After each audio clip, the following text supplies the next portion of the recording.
আসসালামু আলাইকুম আমার প্রিয় পাঠক পাঠিকারা।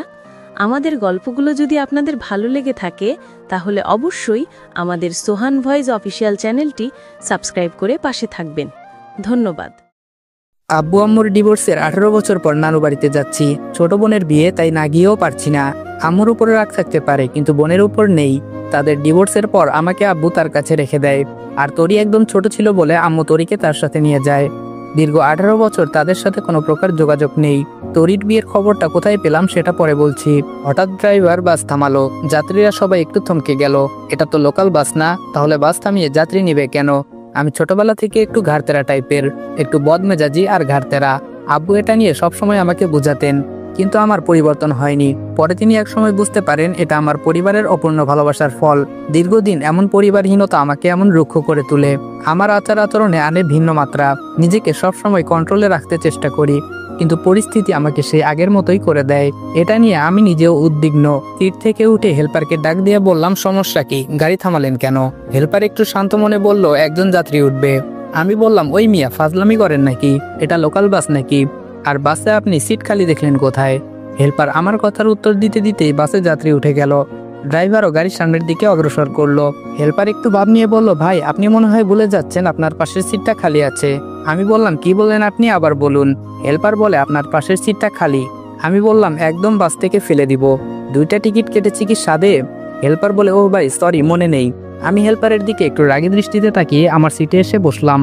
একটা হাঁটু অপর সিটে তুলে রাখলাম। টাকাটু খুলনার জার্নিটা মোটেও কম না। নিজস্ব গাড়ি নিয়ে আসতে পারতাম, কিন্তু এত দূরের জার্নি দুষ্কর হয়ে যাবে। নিজের নিরাপত্তার কথা ভেবে বাসের টিকিট কেটেছি, তাও আবার একটা না, একসঙ্গে 2টো। রাত হয়ে গেলে ঘুমোতে সুবিধা হবে। আমি আবার বসে ঘুমাতে পারি না। আর তার থেকেও বড় কারণ হচ্ছে বাইরের মনোরম পরিবেশ যেন উপভোগ করতে পারি জানালার পাশে বসে। যদি জানালার পাশে সিট না পাই, তাই একসঙ্গে 2টো টিকিট কেটেছি, যেন কেউ এসে ভাগ বসাতে না পারে, বলতে যেন না পারে যে জানালার পাশের সিটটা আমার। হেল্পার আমার পিছনে ভাই ভাই করতে করতে আসলো। আমি অন্যদিকে মুখ ফিরিয়ে তাকিয়ে আছি। কোনোভাবে আমি আমার সিট ছাড়ছি না। হেল্পার বলে, ভাই আমরা আপনার এক সিটের ভাড়া ফেরত দিয়ে দিচ্ছি, তবুও আপনি একটু কষ্ট করে একটা সিট ছেড়ে দিন। আমি চোখ রাঙিয়ে তাকিয়ে আছি হেল্পারের দিকে। খুব রাগ হতে লাগলো হেল্পারের প্রতি, তবে মুখে প্রকাশ করলাম না, নিজেকে কন্ট্রোল করলাম। ভাই ভাই প্লিজ প্লিজ। আমি বললাম, আপনি প্লিজ সামনে থেকে সরে যান, রেগে গেলে কিন্তু খারাপ কিছু হবে। হেল্পার বলল, ভাই ভুল তো মানুষের হয়, আপনি একটু বোঝার চেষ্টা করুন। আমি বললাম, খুব খারাপ হবে কিন্তু, আমার সমস্যা আছে দেখে আমি 2টা সিট বুকিং করেছি। হেল্পার বলে, ভাই উনি যুবতী একটা মেয়ে, দাঁড়িয়ে দাঁড়িয়ে এত দূর যাবে, কেমন দেখায়? মা বোন তো আপনার বাড়িতেও। আমি বললাম, জাস্ট শাট আপ, সবকিছুতে মা বোন টেনে আনেন কেন? যান সামনে থেকে। আমার ধমক খেয়ে চলে গেল সে। আমি অন্যদিকে তাকিয়ে আছি। আমার সিটের পাশে কারো উপস্থিতি টের পাচ্ছি। সিটের উপর হাত রেখে দাঁড়িয়ে আছে। বুঝতে বাকি নেই, অনাকাঙ্ক্ষিত যাত্রী। সে যেই হোক, আমার সিট ছাড়তে আমি অসম্মত।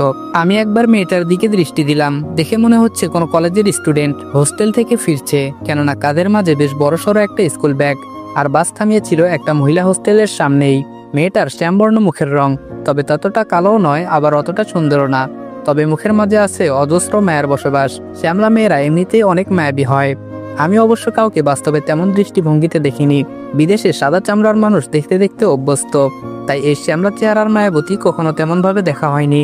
দেখা হয়েছে হয়তো অনেকবার, কিন্তু খেয়াল করা হয়নি শ্যামলা মেয়েরা মায়াবতী হয়।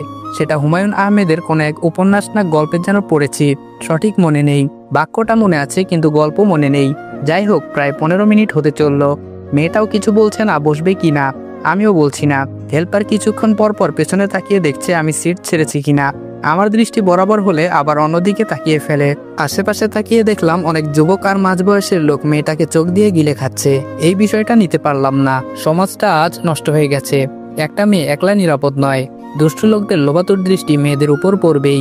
সিট থেকে পা নামিয়ে ইশারা করলাম সিটে বসার জন্য, কিন্তু সে সোজা হয়ে দাঁড়িয়ে আছে আমার দিকে তাকিয়ে। মনে হচ্ছে কি যেন বলবে। আমি বললাম, কি হলো? মেয়েটি বলল, ভাইয়া যদি কিছু মনে না করেন একটা কথা বলতাম। আমি বললাম, মনে করার হলে অবশ্যই করব। মেয়েটি বলে, তাহলে দাঁড়িয়েই থাকি। আমি বললাম, দাঁড়িয়ে থাকতে ভালো লাগলে দাঁড়িয়ে থাকুন, আমার এত মাথা ব্যথা নেই। একটু পর আবার মেয়েটা বলল, ভাইয়া জানালার পাশের সিটটা কি পাবো? না মানে যদি কিছু মনে না করেন। আপনি যে পরিমাণ রাগী, ভয় পাচ্ছিলাম। কি ভেবে যেন সিটটা ছেড়ে দিলাম, সঠিক বুঝতে পারলাম না।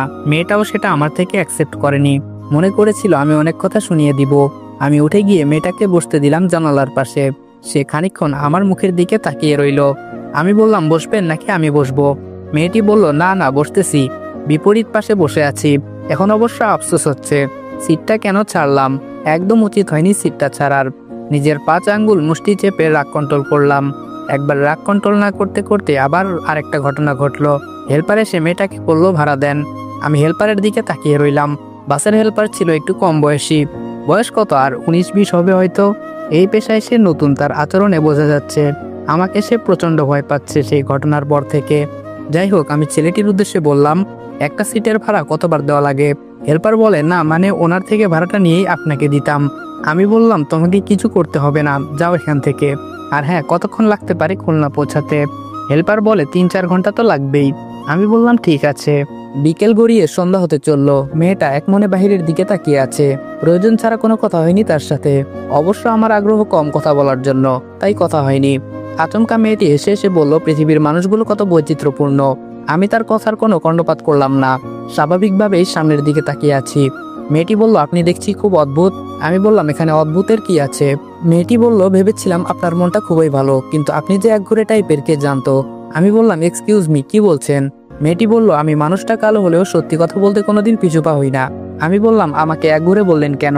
মেয়েটি বলল, একটা মানুষ পাশে বসে আছে, সে কি জীবিত আছে না মৃত সেটাই তো আপনি বলতে পারবেন না, আপনি এমন কেন? আমি বললাম, আমি এমনই। মেয়েটি বলল, আপনি কথায় কথায় এত রাগ দেখান কেন? মেয়েটার কথায় একটু ভরকে গেলাম। অপরিচিত মানুষের সাথে মেয়েরা এত আগ বাড়িয়ে কথা বলতে পারে সেটা আগে জানা ছিল না আমার। নিজেকে একটু শান্ত করে বললাম, আপনি কিন্তু। মেয়েটি বলল, আমি কি? আমি বললাম, কিছু না। মেয়েটি বলল, আমি খুব মিশুক স্বভাবের মানুষ, আমি চুপচাপ থাকতে পারি না বেশিক্ষণ। অবশ্য অপরিচিত মানুষের সাথে কথা বলি না, কিন্তু আপনার সাথে কথা বলতে কেন যেন ইন্টারেস্টিং লাগছে। আমি বললাম, আমার মাঝে সবাই বদমেজাজ খুঁজে পায়, আর আপনার ইন্টারেস্টিং লাগছে, কি অদ্ভুত। মেয়েটি বলল, শুনেন, একটা কথা বলি, আপনার মাঝে বদমেজাজ আছে সেটা মানছি, তবে আপনার মাঝে সুন্দর একটা মনও আছে। মেয়েটার কথা শুনে আমি রীতিমতো স্তব্ধ। এমন কথা কারো মুখ থেকে এই প্রথম শুনলাম। মেয়েটা কথাটা বলেই বাহিরের দিকে মুখ ফিরিয়ে মুচকি মুচকি হাসছে। অস্বীকার করব না, মেয়েটার গোছালো দাঁতগুলোর হাসিটা দেখার মতো। আমি একটু কড়া হয়ে বললাম, সুন্দর মন দেখলেন কোথায়? মেয়েটি বলল, এই যে দুষ্টু লোকগুলো যখন আমার দিকে অন্যরকম ভাবে তাকিয়েছিল, এটা আপনার কাছে ভালো লাগেনি, তাই সাদের সিটটা ছেড়ে দিলেন। এ থেকে কি বোঝা যায়? মেয়েটা কিভাবে বুঝতে পারলো আমি বুঝলাম না, তবে সে বিচক্ষণ আর বুদ্ধিমতী, ভালোই অনুমান করতে পেরেছি। তবুও আমি একটু কঠিন সুরে বললাম, দাঁড়িয়েছিলেন তাই সিটটা ছেড়েছি, এর মানে এটা নয় যে আমি ছেলেটা ভালো। মেয়েটি বলল, সেটা তো দেখলাম। আচ্ছা, আপনার নামটা কি? আমি বললাম, মনে নেই।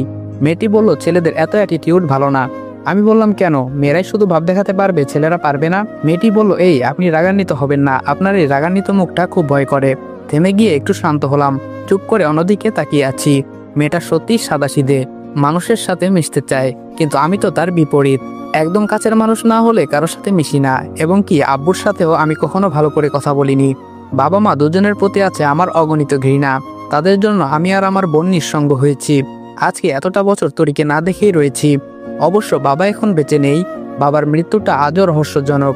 প্রকৃতির নিয়মে মৃত্যু নাকি মার্ডার সেটা আজও কেউ স্পষ্ট জানে না। আমি ছিলাম নিউ ইয়র্কে, বাবা ছিলেন বাড়িতে একা, তাই কেউ এতটা গুরুত্ব দেয়নি।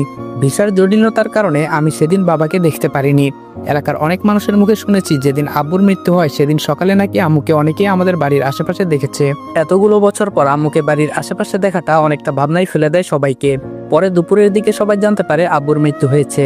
আব্বুর রুমের ভেতরেই বিছানার উপর তার লাশ উদ্ধার করে সবাই। যেহেতু আম্মু উপস্থিত রয়েছে ঘটনার পিছনে, তাই আমি এটা নিয়ে সবাইকে এত নাড়াচাড়া করতে বলিনি। তাই সবাই আমার কথা মতো আব্বুকে দাফন করতে ব্যস্ত হয়। সেদিন আমি তরির কথা চিন্তা করে কিছু বলিনি। আম্মুর কিছু হলে তরি আবার নিঃসঙ্গ হয়ে যেত। তবে এত সহজে আমি ছেড়ে দেওয়ার পাত্র নই। এখন দেশে এসেছি অনেক সময় নিয়ে। ঘটনার মূল রহস্য আমি বের করবই।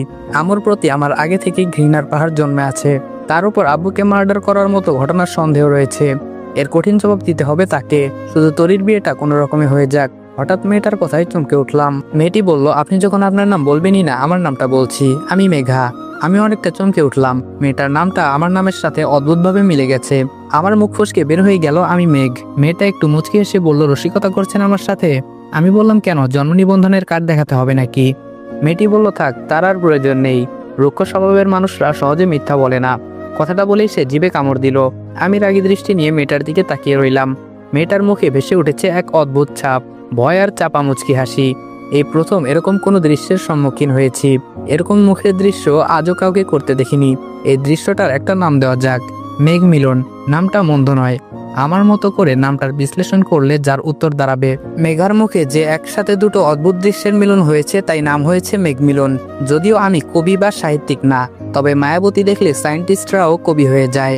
কি অদ্ভুত সবকিছু।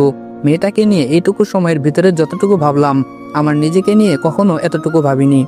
আমরা সবাই এই দিকটা দিয়ে পিছিয়ে, নিজেকে নিয়ে ভাবার সময় হয়েই ওঠে না। চোখ বুঝতে পারছি না, এভাবে ঘুমিয়ে আমি অভ্যস্ত নই। মেয়েটাকে দেখলাম কি অদ্ভুতভাবে ঘুমিয়ে আছে, যার বর্ণনা আমি লিখে শেষ করতে পারবো না।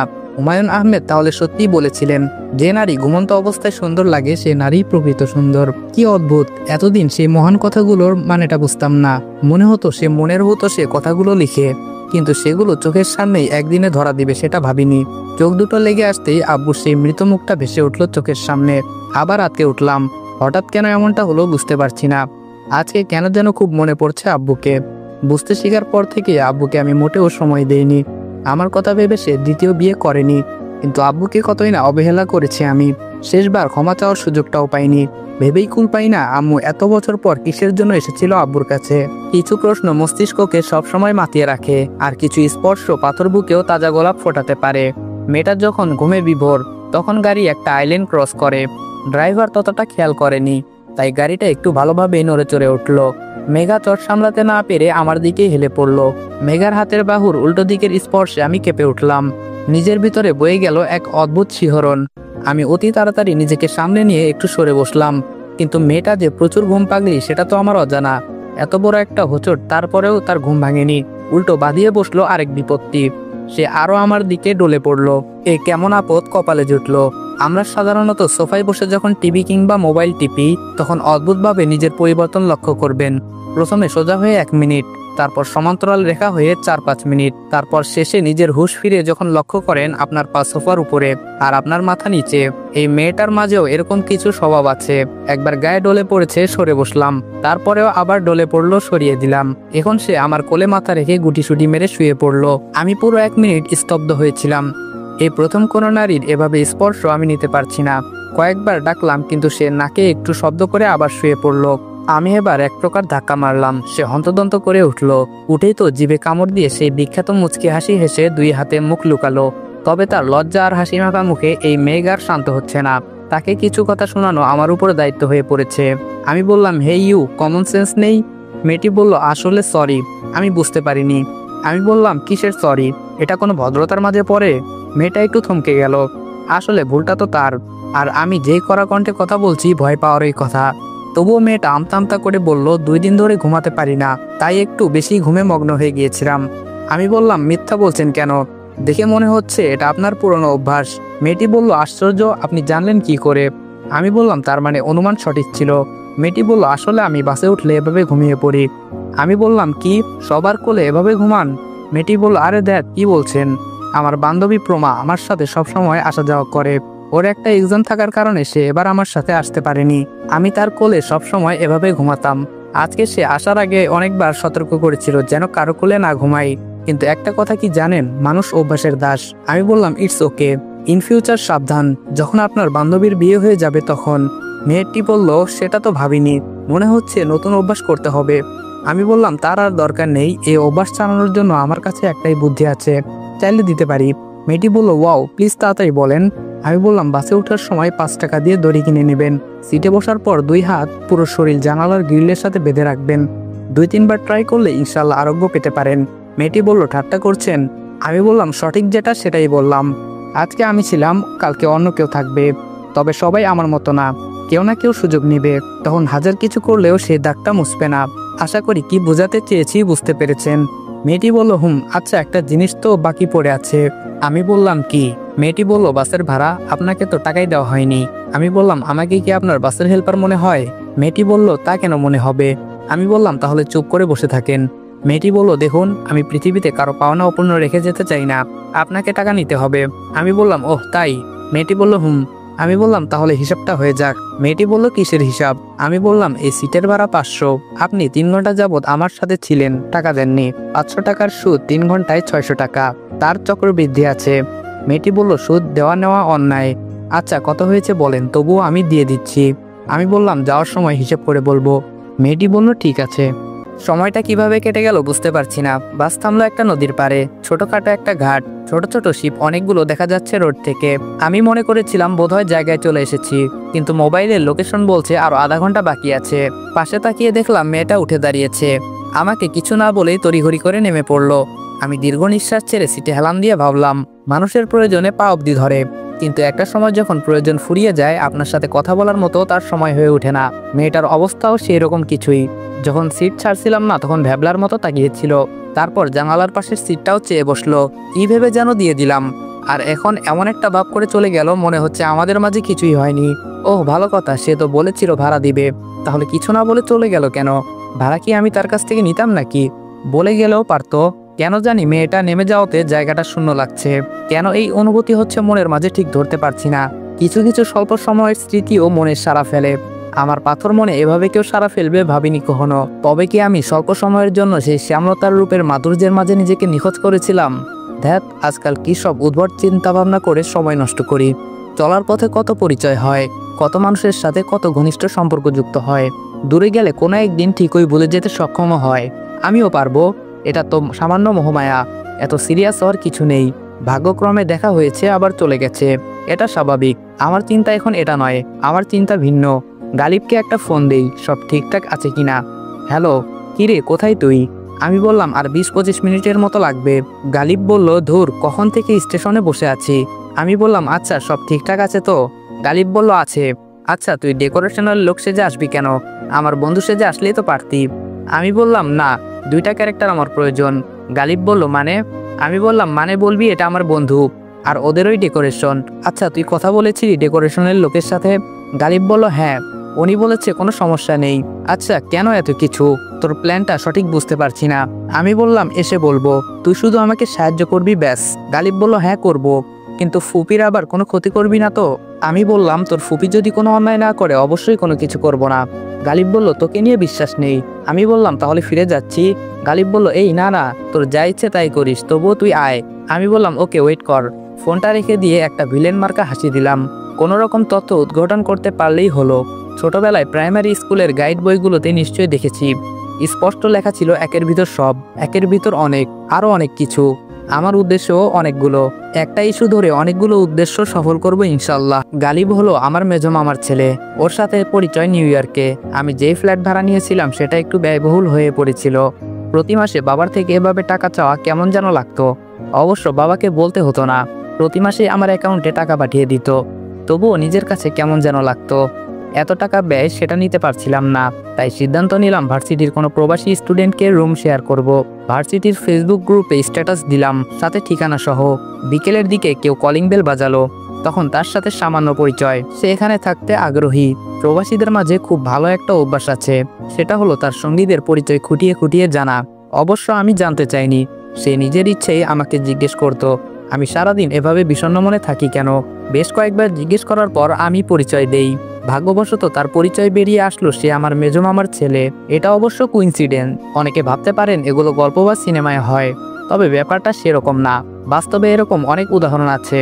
আপনিও খুঁজে পেতে পারেন আপনার কোনো নিকট আত্মীয়কে। তবে তার জন্য আপনার মাঝে একটা গুণ থাকা লাগবে, সেটা হলো মানুষকে জানার প্রবণতা। হাই হ্যালোর মাঝে সীমাবদ্ধ রাখলে তো আর হবে না। মানুষকে জানার প্রবণতা মনের মাঝে তৈরি করতে হবে। একটা সময় বাস থামলো। আমি আশেপাশে তাকিয়ে দেখলাম মেয়েটা কিছু ফেলে গেল কিনা, কিন্তু না, মেয়েটা কিছু ফেলে যায়নি। তবে চিন্তার বিষয়, মেয়েটা কেন এত হন্তদন্ত করে নেমে গেল। গালিব বলল, কেমন আছিস? আমি বললাম, ভালো। গালিব বলল, সেই কখন থেকে বসে আছি। আমি বললাম, আমি তো আর বাসের ড্রাইভার না যে নিজের ইচ্ছে মতো চালাবো। গালিব বলল, তোর তেরা তেরা কথাগুলো আর গেল না, চল তো। আমি বললাম, সব ঠিক আছে তো? গালিব বলল, আচ্ছা, ডেকোরেশনের পরিচয়ে থাকতে চাইছিস কেন বলতো? আমি বললাম, তোদের বাড়ির মানুষগুলোর আসল পরিচয় জানতে। গালিব বলল, মানে? আমি বললাম, পরে বলবো কোনো এক সময়। গালিব বলল, ঠিক আছে। গালিব নিজস্ব গাড়ি নিয়ে এসেছে। চিন্তায় পড়ে গেলাম, গাড়িতে উঠবো নাকি উঠবো না। মনে হচ্ছে না উঠাই বেটার। গালিব বলল, কি রে, দাঁড়িয়ে আছিস কেন? আমি বললাম, রিক্সা করে যেতে হবে। গালিব বলল, কি অদ্ভুত, গাড়ি থাকতে তুই রিক্সা করে কেন যাবি? আমি বললাম, তুই বুঝবি না, তুই তোর বাড়ির ঠিকানা দিয়ে যা। গালিব বলল, তার দরকার নেই, রিক্সাওয়ালাকে বলবি আমার পেছনে পেছনে আসতে। আমি বললাম, ওকে। বিয়ের বাকি আরো 3 দিন। এই কিছুদিনের ভেতরে সবকিছু আমাকে জানতে হবে। আর ছদ্মবেশে গেলে অনেক সহজ হবে ব্যাপারটা। জানতে পারবো কে কি ধরনের মানুষ। তাদের বাড়ির অনেকের উপর আছে আমার ঘৃণা। প্রথম নাম্বার তালিকায় আমার আম্মু। দ্বিতীয় নাম্বার আমার বড় মামা, তৃতীয় নাম্বার হচ্ছে আমার বৃদ্ধ নানি। যতটুকু মনে আছে তারাই সেদিন আব্বু আম্মুর ডিভোর্সের জন্য মুখ্য ভূমিকা পালন করেছে। অবশ্য আব্বু আম্মুর দোষ কম ছিল না, আমার সামনেই ঝগড়া লেগে থাকতো সব সময়। আমি দরজার আড়ালে দাঁড়িয়ে সবকিছু দেখতাম। সে সময় ছোট হলেও একটু একটু বুঝতে পারতাম, তবে কি নিয়ে তাদের মধ্যে ঝগড়া হতো সেটা বুঝতে পারতাম না। তাদের দুজনের ঝগড়ার ফলে শৈশবের অনেক দিন অতিবাহিত হয়েছে আমার না খেয়ে। আমার নীরবে ফেলা প্রতিটা অশ্রু জানতো কিভাবে দিন পার করেছি। পরিবার থেকে এই ডিপ্রেশনগুলো শিশুকে হোক বা সুস্থ মানুষ হোক তাকে পুরোপুরি মানসিক রোগী বানিয়ে দেয়। ফলে সে দীর্ঘদিন সিদ্ধান্তহীনতায় ভোগে।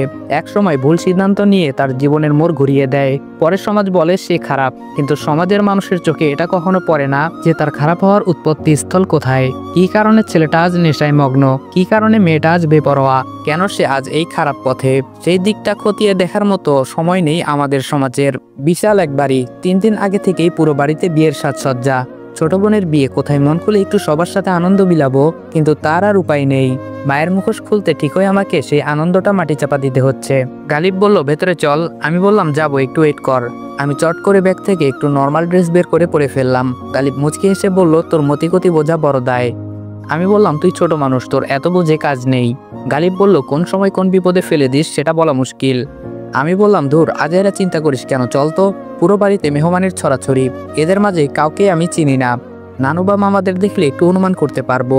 গালিব আমাকে সবার ছবি দেখাতে চেয়েছে অনেকবার, কিন্তু ইচ্ছে হয়নি দেখার। আমি মানুষটা বেশ অদ্ভুত, যা থেকে একবার অনীহা সৃষ্টি হয় সেটার প্রতি আকর্ষণ তৈরি করতে বেশ সময় নেয়। অনেক সময় নিয়েও কাজ হয় না। গালিব আমার সাথেই আছে, সে আমার মুখের কোনো প্রশ্নবোধক বাক্যের অপেক্ষা করছে। আঁখ বাড়িয়ে কিছু বলছে না। মূল দরজার দিকে প্রবেশ করতেই পাশ কাটিয়ে একটি মধ্যবয়সের লোক গেল। গালিব আস্তে আস্তে আমাকে বলল আব্বু। আমি বললাম তোর আব্বু? গালিব বলল হুম। আমি বললাম মেজো মামাকেই চিনতে পারলাম না। গালিব বলল নো প্রবলেম ম্যান, আমি চিনিয়ে দিব। বাড়িটা 2 তলা, তবে এর দৈর্ঘ্য এবং প্রস্থ অনেক বড়। বাড়ির সিস্টেমটা আহসান মঞ্জিলের মতো, তবে আহসান মঞ্জিলের থেকে একটু ছোট। অনেকগুলো ডিজাইন ও ভিন্ন। মামারা সবাই কুমিল্লা থেকে স্থানান্তরিত হয়ে খুলনা এসেছে, এবং সেটা আব্বু আম্মুর ডিভোর্সের পরে। কবে স্থানান্তরিত হয়েছে সঠিক বলতে পারছি না। আর এই বাড়িটা দেখে মনে হচ্ছে অনেক পুরনো। যাই হোক, একটু দূরে যেতেই থমকে দাঁড়ালাম। গালিবের দিকে তাকিয়ে দেখি সে আড়ালে থাকা কাকে যেন ইশারা করে কি যেন বলছে। আমি যে গালিবের দিকে তাকিয়ে আছি সেটা সে লক্ষ্য করেনি। এবার আড়ালে থাকা মেয়েটা দৃশ্যমান হলো। অনেকে ভাবছেন মেঘা হবে, তাই না? মেয়েটা অপরিচিত, বয়স তত একটা বেশি না, তবে 17-18 তো হবেই। বেশ সুন্দর ফর্সা মুখ।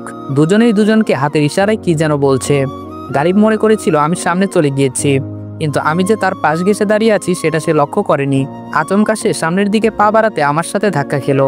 আমি ঘাড় বাঁকা করে গালিবের দিকে তাকিয়ে আছি। গালিব কেন যেন একটু ভেবাচাকা খেয়ে উঠল।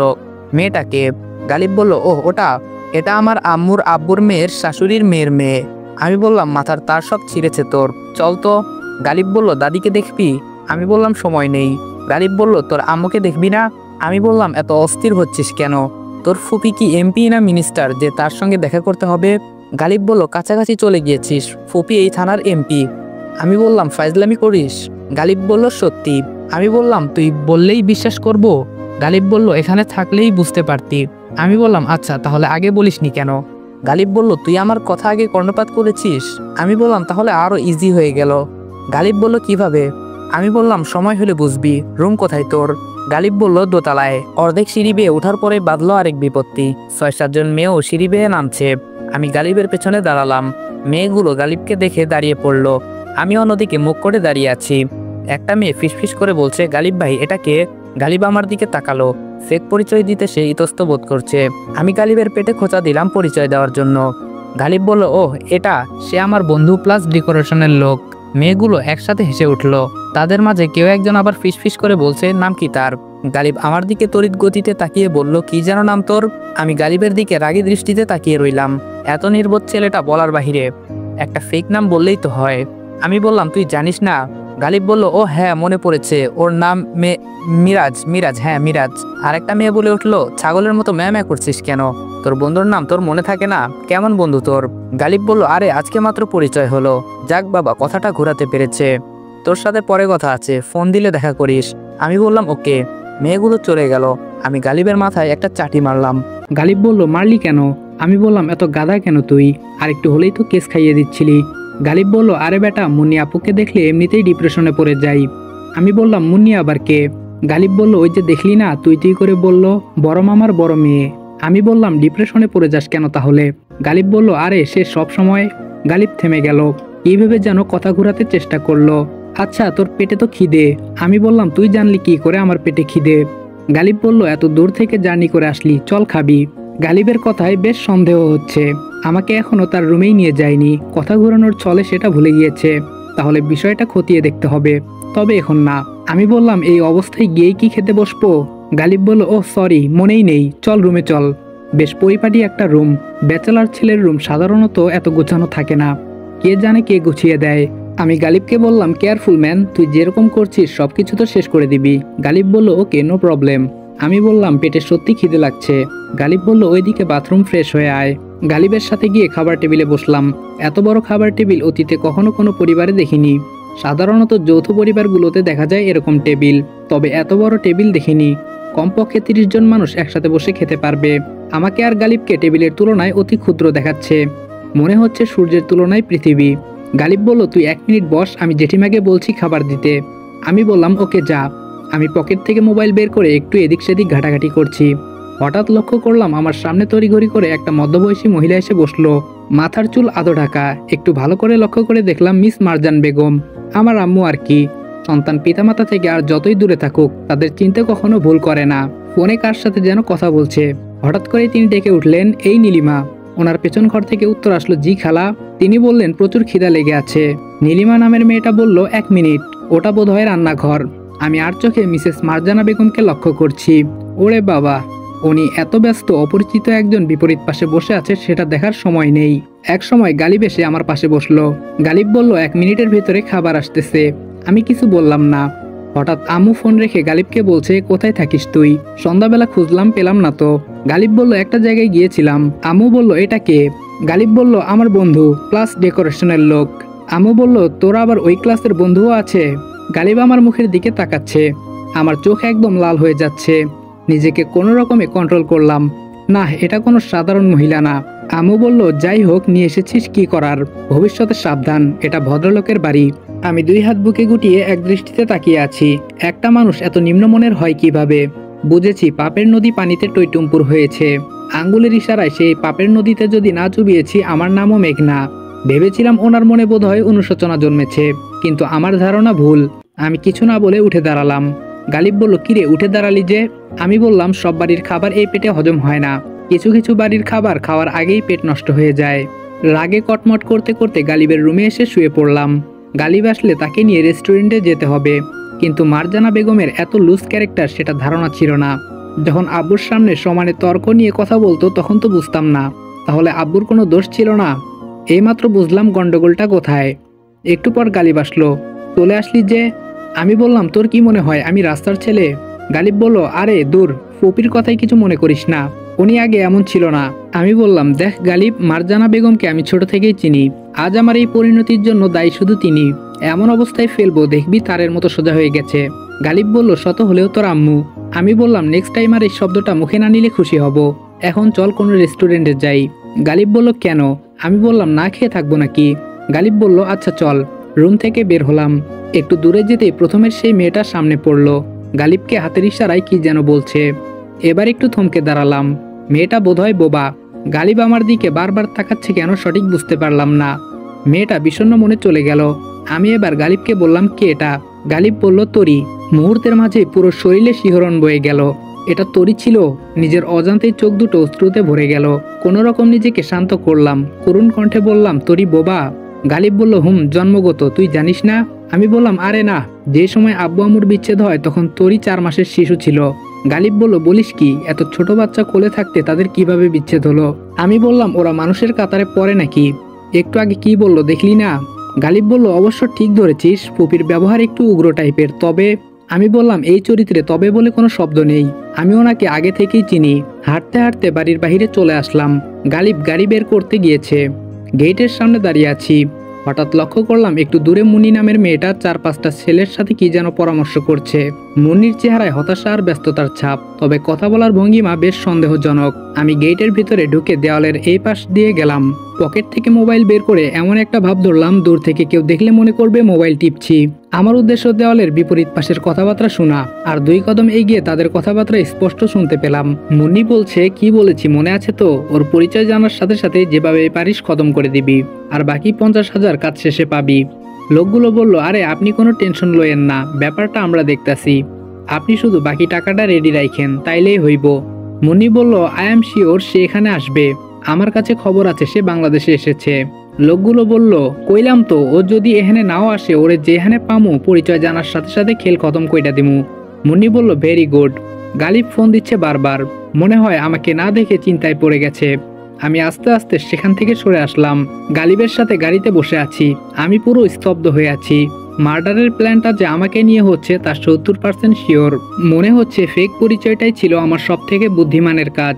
একটু আগে মারজানা বেগমের অহংকারী রূপটা দেখলাম, তখন যদি তার ছেলে পরিচয় দিতাম তাহলে ঠিকই মেঘ মেঘ বলে বিষয়টাকে অন্য পর্যায়ে নিয়ে যেত। এমন একটা ভাব ধরতো মনে হতো আমার অপেক্ষায় ছিল, আমার জন্য কেঁদে কেঁদে চোখের কোনায় কালো দাগ পরিয়েছে। ফেক পরিচয় দেওয়াতে বুঝতে পারলাম তিনি কোন অবস্থায় আছে। আর তখন যদি মুন্নির সামনে মিরাজ পরিচয়টা না দিয়ে মেঘ বলতো, তাহলে এতক্ষণে আমার ডেড বডি আশেপাশে কোথাও পড়ে থাকতো। এখন আমাকে প্ল্যান বি হিসেবে কাজ করতে হবে, নকল মেঘ উপস্থিত করতে হবে, আর সেটা কাল সকালে সারপ্রাইজ হিসেবে থাকবে পুরো বাড়ির সবার সামনে। মারজানা বেগমের জীবন থেকে নিদ্রা শব্দটা মুছে দিতে হবে। গালিবের কথায় ধ্যান ভাঙলো। গালিব বলল, ফুপির ব্যবহারে মন খারাপ? আমি বললাম, সেটা অল্প অল্প। গালিব বলল, মন খারাপ করিস না, সব ঠিক হয়ে যাবে। আমি বললাম, শুন গালিব, আমার কাছে মনে হয় মা চরিত্রটা স্রষ্টার শ্রেষ্ঠ সৃষ্টি।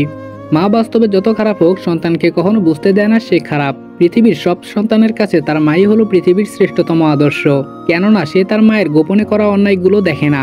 তার মায়ের মাঝে অহংকার ভাব, হিংসা ভাব থাকলেও সে কিছুই দেখে না। তার কাছে মনে হয় তার মাই পৃথিবীর শ্রেষ্ঠ আদর্শবান মানুষ। কিন্তু আমি এমন একটা অবাগা যে নিজের মায়ের খারাপ রূপ দিনের পর দিন দেখেই যাচ্ছি।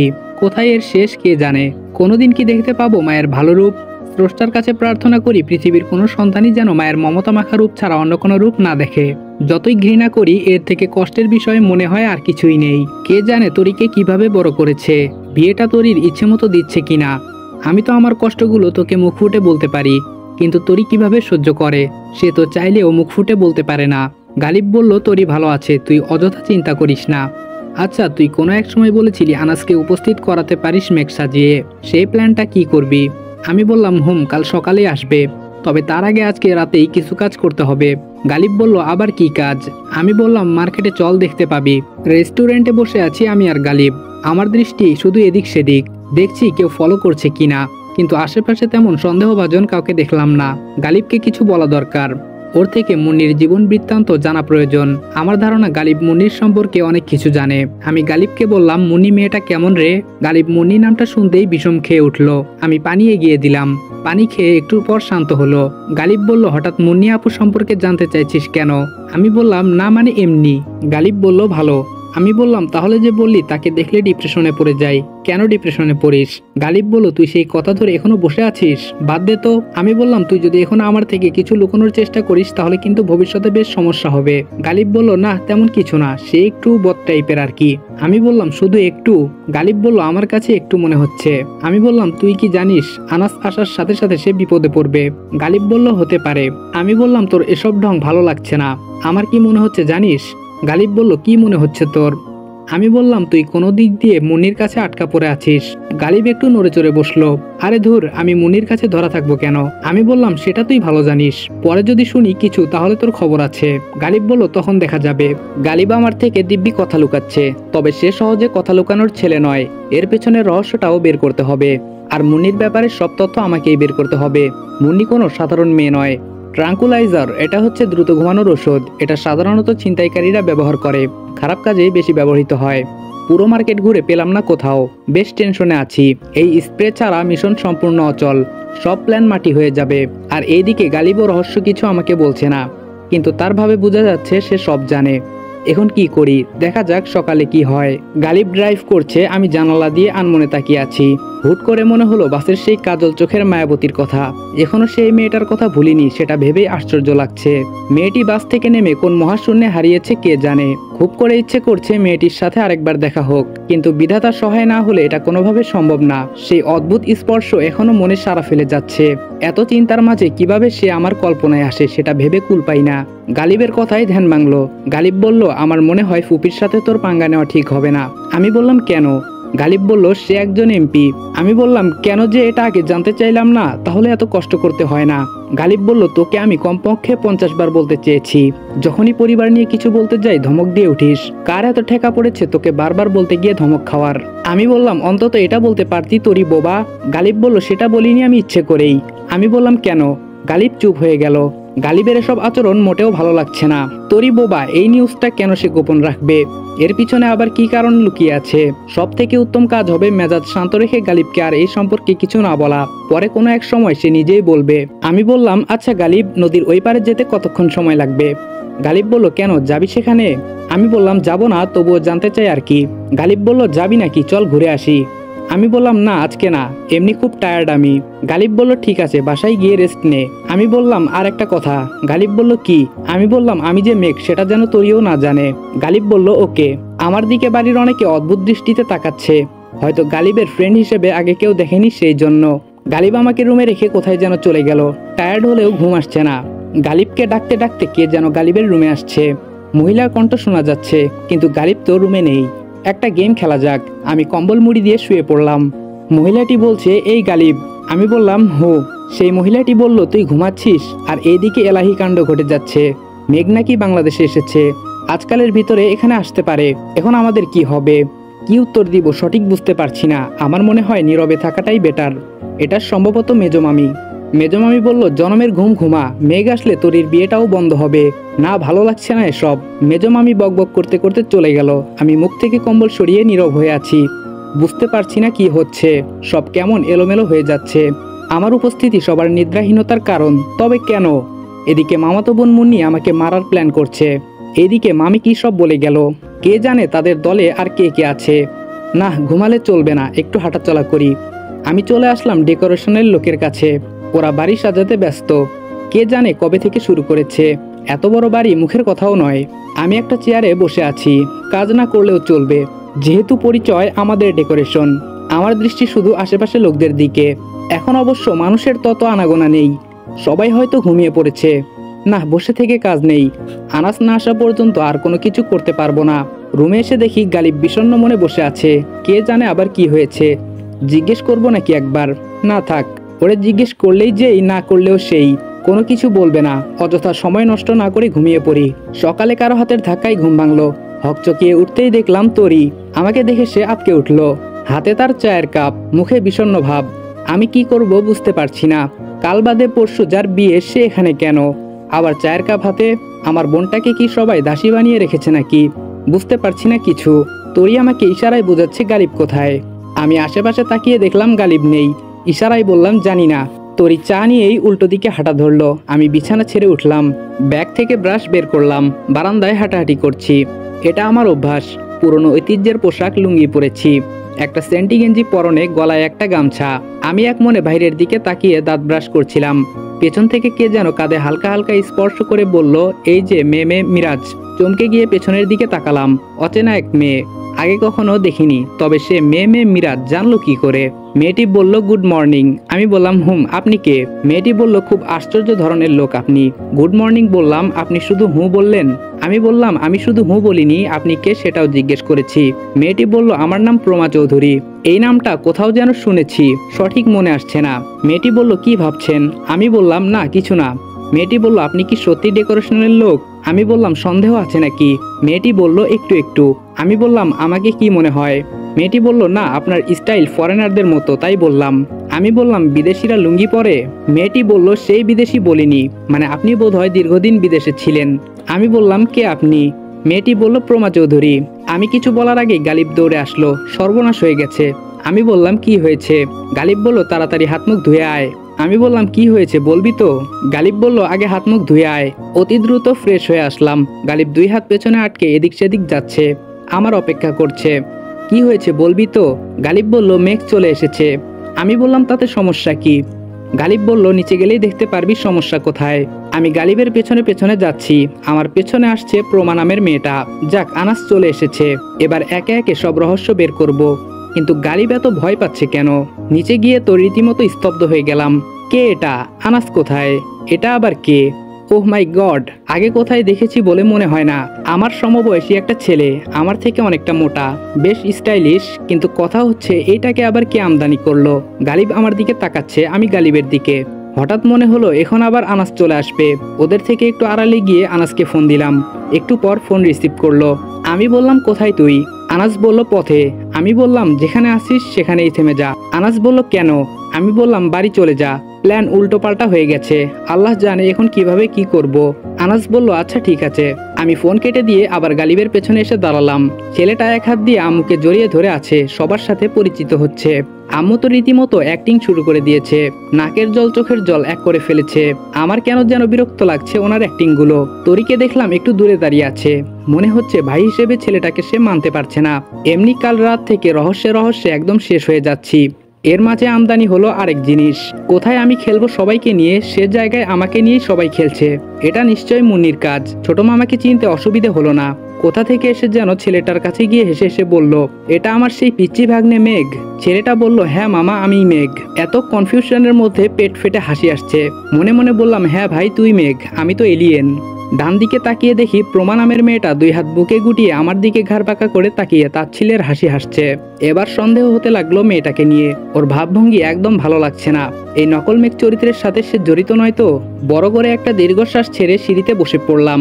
যাই একটা সুযোগ ছিল সব শেষ। এখন চেয়ে চেয়ে দেখা ছাড়া কোনো উপায় নেই। কিভাবে বের করব বাবার খুনের রহস্য, কিভাবে নিজের পাওয়া প্রতিটা কষ্ট মারজানা বেগমকে ফিরিয়ে দেব। এতদূর ছুটে আসার সার্থকতা কি? শুধু এইটুকু সার্থকতা, তরির বিয়েটা দেখতে পাবো। মনে হচ্ছে বাবার খুনের রহস্য রহস্যই থেকে যাবে। গালিবও এসে আমার পাশে বসলো। ওর মনেও হতাশার ছাপ। গালিব বলল এখন কিভাবে কি করবি? আমি বললাম চেয়ে চেয়ে দেখা ছাড়া আর কোনো উপায় নেই। গালিব বলল আচ্ছা এটা কার কাজ হতে পারে? আমি বললাম যার প্ল্যানই হোক সে আমাদের প্ল্যান সম্পর্কে জানে। গালিব বলল কিভাবে বুঝলি? আমি বললাম এত নিখুঁত প্ল্যান কার মাথায় বা আসতে পারে? গালিব বলল আরে মুন্নি আপুকে তুই চিনিস না, ওনার হাজবেন্ড আর উনি যে বদ। আমি বললাম তোর মুখে এসব তো মানায় না, আরো বেশি করে কথা পেটে রাখ। গালিব বলল তুই শুধু শুধু আমাকে দোষ দিচ্ছিস। আমি বললাম তুই তো নিষ্পাপ মুন্না। গালিব বলল আবার মুন্না কে? আমি বললাম সিনেমার ডায়লগ। আচ্ছা চল মার্কেটে যেতে হবে। গালিব বলল কেন? আমি বললাম নাস্তা করব। গালিব বলল আরে ভাই মার্কেটে যেতে হবে না, সবার সাথে নাস্তা করবি। আমি বললাম এখন কিন্তু মেজাজ গরম হয়ে যাচ্ছে। গালিব বলল আচ্ছা চল। গালিবের রুমে এসে ফ্রেশ হয়ে নিলাম। গালিবটা আবার কোথায় যেন হারিয়ে গেল। আমি তার বিছানায় শুয়ে মোবাইল টিপছি। আবার উদয় হলো সেই প্রমা চৌধুরী। এবার এসেই তো সরাসরি বলল মেঘবাবুকে বেশ চিন্তিত লাগছে। আমি আটকে উঠলাম তার কথা শুনে। আমি বিস্মিত হয়ে মেয়েটার দিকে তাকিয়ে আছি, চেষ্টা করছি চেনা যায় কিনা, কিন্তু না, সে তো অপরিচিত। আমি বললাম কে আপনি? প্রমা বলল খোঁজ নিয়ে দেখেন কে আমি। আমি বললাম আপনি জানেন কি করে আমি মেঘ? প্রমা বলল সত্য কখনো গোপন থাকে না। আমি বললাম কি চান আপনি? প্রমা বলল ভালোবাসা। আমি বললাম কার? প্রমা বলল সময় হলে বলবো। আমি বললাম আগে আগে বলে দেই, আমি কিন্তু পারবো না। প্রমা বলল সময় হলে দেখা যাবে, আমাকে আপনি আপনি করবেন না, বয়সে ছোট। আমি বললাম ঠিক আছে, কিন্তু তুমি জানলে কি করে আমি মেঘ? মেয়েটা মোবাইল হাতে নিয়ে একটা ছবি আমাকে দেখালো। আমি রীতিমতো স্তব্ধ, বুকের ভিতর অদ্ভুত শিহরণ বয়ে গেল। এটা তো সেই মায়াবতী মেঘা। এতক্ষণে প্রমা নামটা ক্লিয়ার বুঝতে পারলাম। মেঘা বলেছিল তার বান্ধবী প্রমার কথা। হ্যাঁ মেঘাই বলেছিল, কিন্তু সে তো বলেছিল তার বান্ধবী এক্সামের কারণে তার সাথে আসতে পারেনি। আবার প্রমা এখানেই বা কি করে? সে কি হয় এই বাড়ির? প্রমা বলল কি হলো চিনতে পারছেন? আমি বললাম তোমার ব্যাপারে সবকিছুই রহস্যই রয়ে গেল। প্রমা বলল ক্লিয়ার হবে কিছুদিনের ভিতরে, তার আগেও হতে পারে। আমি বললাম একটা কথা জিজ্ঞেস করব? প্রমা বলল কি? আমি বললাম যদি কিছু মনে না করেন। প্রমা বলল মেঘা সম্পর্কে জানতে চাইছেন? ও মাই গড, এই মেয়ে তো দেখছি অনেক ফাস্ট। প্রমা বলল মেঘার আশা ছেড়ে দেন। আমি বললাম কেন? প্রমা বলল ওর বিয়ে ঠিক হয়ে আছে। আমি বললাম আমি ওর আশায় বসে আছি, সেটা কে বললো তোমাকে? প্রমা বলল অনুমান করলাম। আমি বললাম ভুল, আমি তার কাছে থেকে টাকা পাই। তুমি যেভাবে পারো মেঘাকে আমার সাথে একটিবার দেখা করার সুযোগ করে দাও। প্রমা বলল ছোটবেলায় খেয়েছি সুজি, একটু হলেও বুঝি, সমস্যা নেই, আমি দেখা করাবো নে, তবে আমার ব্যাপারটা মাথায় রাখতে হবে। আমি বললাম দেখা যাক। প্রমা বলল ঠিক আছে, ভয় পাবেন না মেঘ চৌধুরী, আমি আছি আপনার সাথে, বন্ধু ভাবতে পারেন। আমি বললাম যখন উপকারে আসবে তখন না হয় বন্ধুত্বের হাতটা বাড়াবো। প্রমা বলল অপেক্ষায় রইলাম। মেয়েটাকে নিয়ে রহস্যের শেষ নেই। সে এত কিছু জানে কি করে? যত সময় যাচ্ছে তত রহস্যের সম্মুখীন হচ্ছি।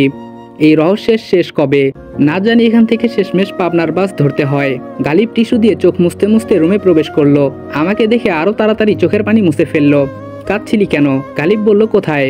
আমি বললাম দেখ গালিব, আমার থেকে কিছু লুকানো হবে তোর সব থেকে বড় বোকামি। গালিব বলল আরে না, তোর থেকে কি লুকাবো? আমি বললাম তোকে নিয়ে আর পারলাম না। আচ্ছা প্রমা মেয়েটাকে? গালিব বলল প্রমা আবার কি করেছে? আমি বললাম না কিছু করেনি, এমনি জিজ্ঞেস করলাম আর কি। গালিব বলল সে তো আমার ছোট বোন। আমি বললাম আপন? গালিব বলল কি সব পাগলের মতো বলছিস, পর হতে যাবে কেন? আমি বললাম ভালো, এখন চল, পেটে আগুন লেগে আছে। গালিব বলল ওয়েট, একটা টি শার্ট পরে নেই। সিঁড়ি দিয়ে নামতেই দেখলাম সবাই বসে নাস্তা করছে। আমি আর গালিব পাশ কাটিয়ে যাওয়ার চেষ্টা করলাম, কিন্তু বড় মামার ডাকে থেমে যেতে হলো। এই গালিব। গালিব বলল জি জেঠু। বড় মামা বললেন সকালে নাস্তা না করে কোথায় যাচ্ছিস? গালিব বলল জেঠু একটু মার্কেটে যাচ্ছি। বড় মামা বললেন কেন, সকাল সকাল এত কিসের জরুরি? গালিব বলল না মানে জেঠু, মিরাজ রেস্টুরেন্টে যাবে। ছোট মামা বলল রেস্টুরেন্টে আবার যাবি কেন? গালিব বলল কাকু মিরাজ ব্রেকফাস্ট করবে। মেজাজ খুব খারাপ হতে লাগলো। এত পেঁচানোর কি দরকার, একটা কিছু বলে চলে আসলেই তো হয়। মেজো মামি বলল এখানে ব্রেকফাস্ট করলে কি সমস্যা? গালিব বলল না মানে আম্মু, মিরাজ দীর্ঘ অনেক বছর আমেরিকায় ছিল, আমাদের সাধারণ বাঙালি খাবার খেতে সেই তস্তবোধ করে। চট করে মুন্নি বলে উঠলো কাল তো বলেছিলি ডেকোরেশনের লোক। গালিব বলল আরে ডেকোরেশন তো ওর মামার, আর তাছাড়া আমি ইউএসএ ওর ফ্লাইটে ছিলাম, আবার একই ভার্সিটিতে পড়তাম।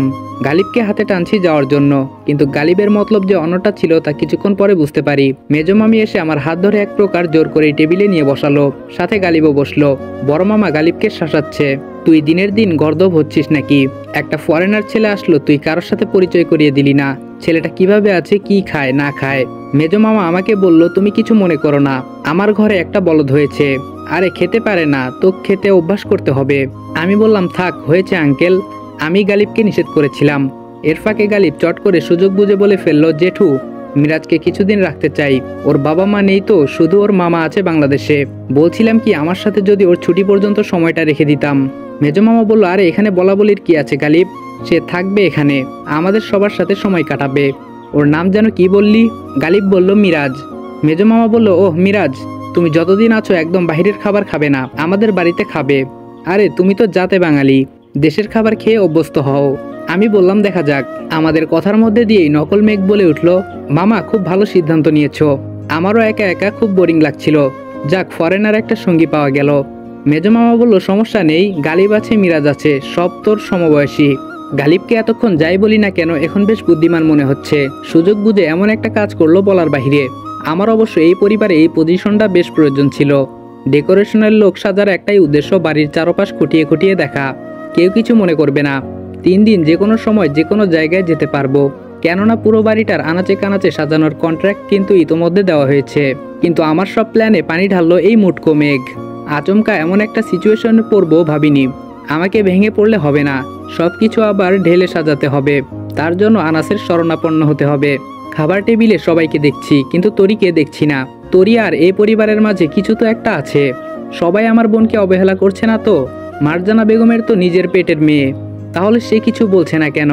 আবার গতকাল মামি বলেছিল মেঘ আসলে তরির বিয়ে ভেঙে যাবে, এই কথাটা তখন ততটা গুরুত্ব দেইনি। এখন দেখছি সব থেকে এই কথাটা বেশি গুরুত্বপূর্ণ হয়ে দাঁড়িয়েছে। না, আর হাত গুটিয়ে বসে থাকলে চলবে না, কিছু একটা করতে হবে।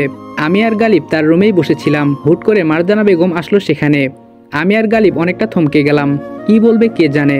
আম্মু বলল গালিব। গালিব বলল জি ফুফু। আম্মু বলল তোরা একটু মেঘের সাথে যা তো। গালিব বলল কোথায়? আম্মু বলল মেঘ নাকি তরির বর দেখতে যাবে, তোরা গেলে ভালো হয়।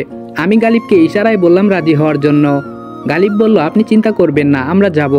আম্মু বলল ঠিক আছে, রেডি হয়ে নিচে আসো। মারজানা বেগম চলে গেল। আচ্ছা গালিব, তরির হবু বর দেখতে কেমন রে?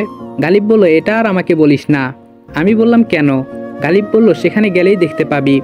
আমি বললাম আমার কেমন যেন লাগছে রে, মনে হচ্ছে তোরই ভালো নেই। গালিব বলল 2 দিন থাক, তাহলেই বুঝতে পারবি।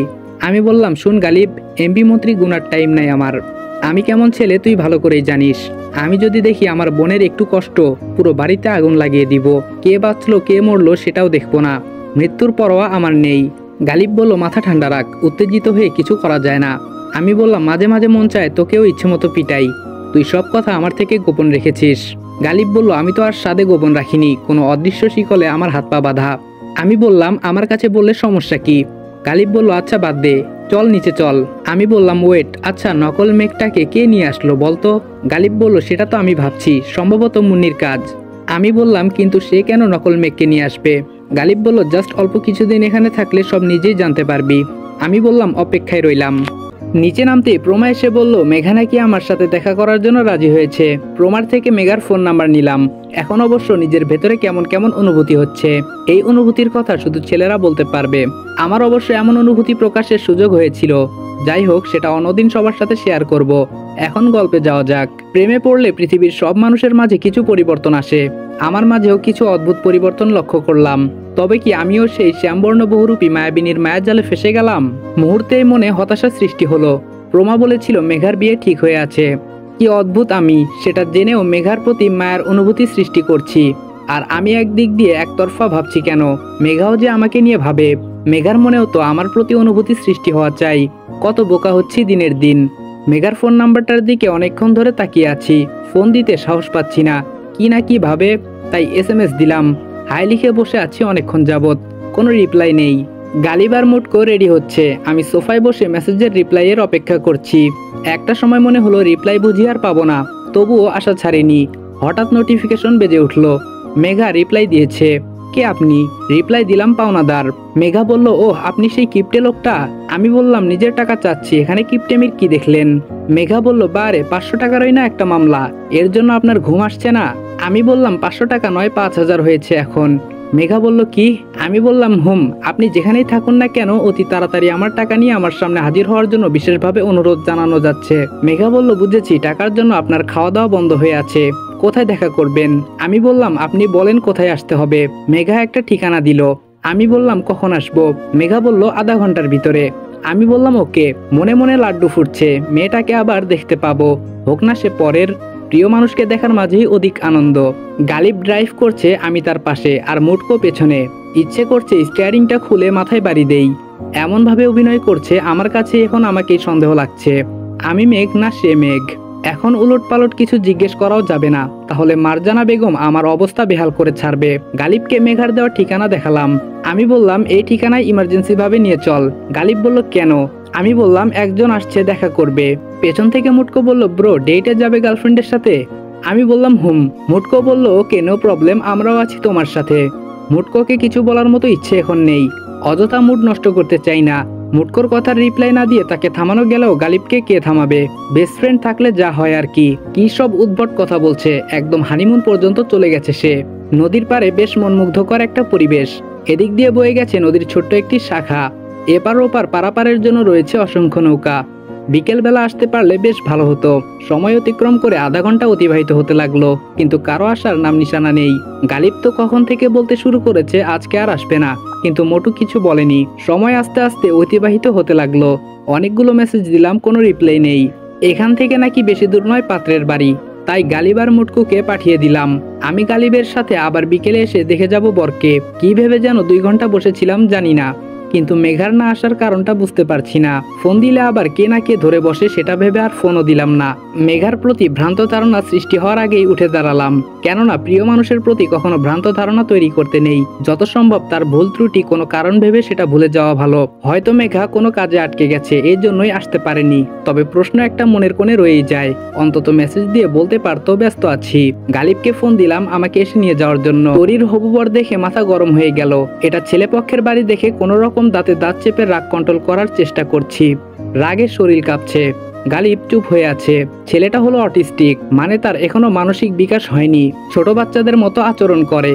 বুঝেছি ছেলের বাবার টাকা পয়সা দেখে মারজানা বেগম বিয়েটা ঠিক করেছে। এমনিতেই তরি বাক প্রতিবন্ধী, আবার একটা মানসিক রোগীর সাথে বিয়ে হচ্ছে। এই সংসার তো 1 মিনিটেও সুখী হবে না। আমি আর গালিব হতাশ হলেও মোটকুর্সের দিব্যি বলে যাচ্ছে। গালিব পাত্র কিন্তু ফার্স্ট ক্লাস, আমার হেভি ভালো লেগেছে। ইচ্ছে করছিল ওর মুখ বরাবর শরবতের গ্লাসটা ছুঁড়ে মারি। গালিব বুঝতে পারে আমার অবস্থা।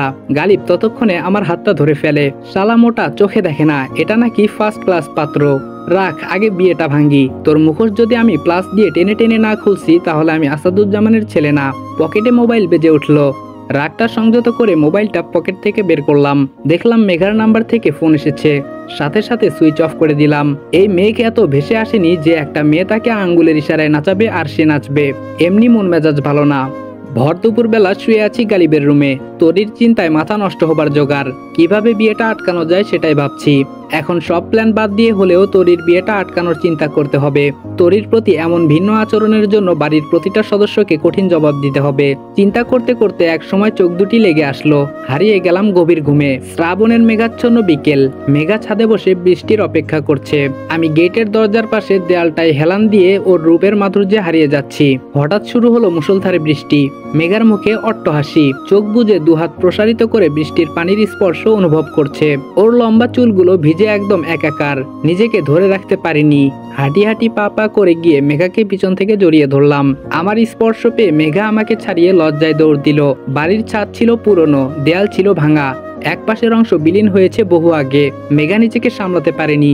শ্যাওলাতে পিচ্ছিল খেয়ে একদম ছাদ থেকে পড়ে গেল। আমি মেঘা বলে চিৎকার মেরে লাফ দিয়ে ঘুম থেকে উঠলাম। পুরো শরীর এখনো কাঁপছে। মনে হচ্ছে এটা বুঝি বাস্তবে এখনই ঘটলো আমার সাথে। আশেপাশে তাকিয়ে দেখি কেউ নেই। যাক, কেউ তাহলে টের পায়নি। কিন্তু স্বপ্নের ব্যাখ্যাটা বুঝতে পারছি না। মেঘার সাথে তো তেমন কিছু হয়নি আমার। তাহলে এমন স্বপ্ন কেন দেখলাম? অবশ্য বিজ্ঞান বলে এগুলো সব মস্তিষ্কের কাজ। তবে এই স্বপ্নটা মস্তিষ্কের কাজ ভাবাটা আমার হবে সব থেকে বড় বোকামি। নিশ্চয়ই এর দ্বারা আমাকে কোনো ইঙ্গিত প্রদান করা হয়েছে। এর উত্তর শুধু আনাস দিতে পারবে। ফ্রেশ হয়ে এসে আনাসকে ফোন দিলাম, কিন্তু ফোন উঠাচ্ছে না। ঘড়ির দিকে তাকিয়ে দেখি আসরের নামাজের সময় হয়ে গেছে। নিশ্চয়ই আনাস মসজিদে আছে। পরে দেখি ট্রাই করে।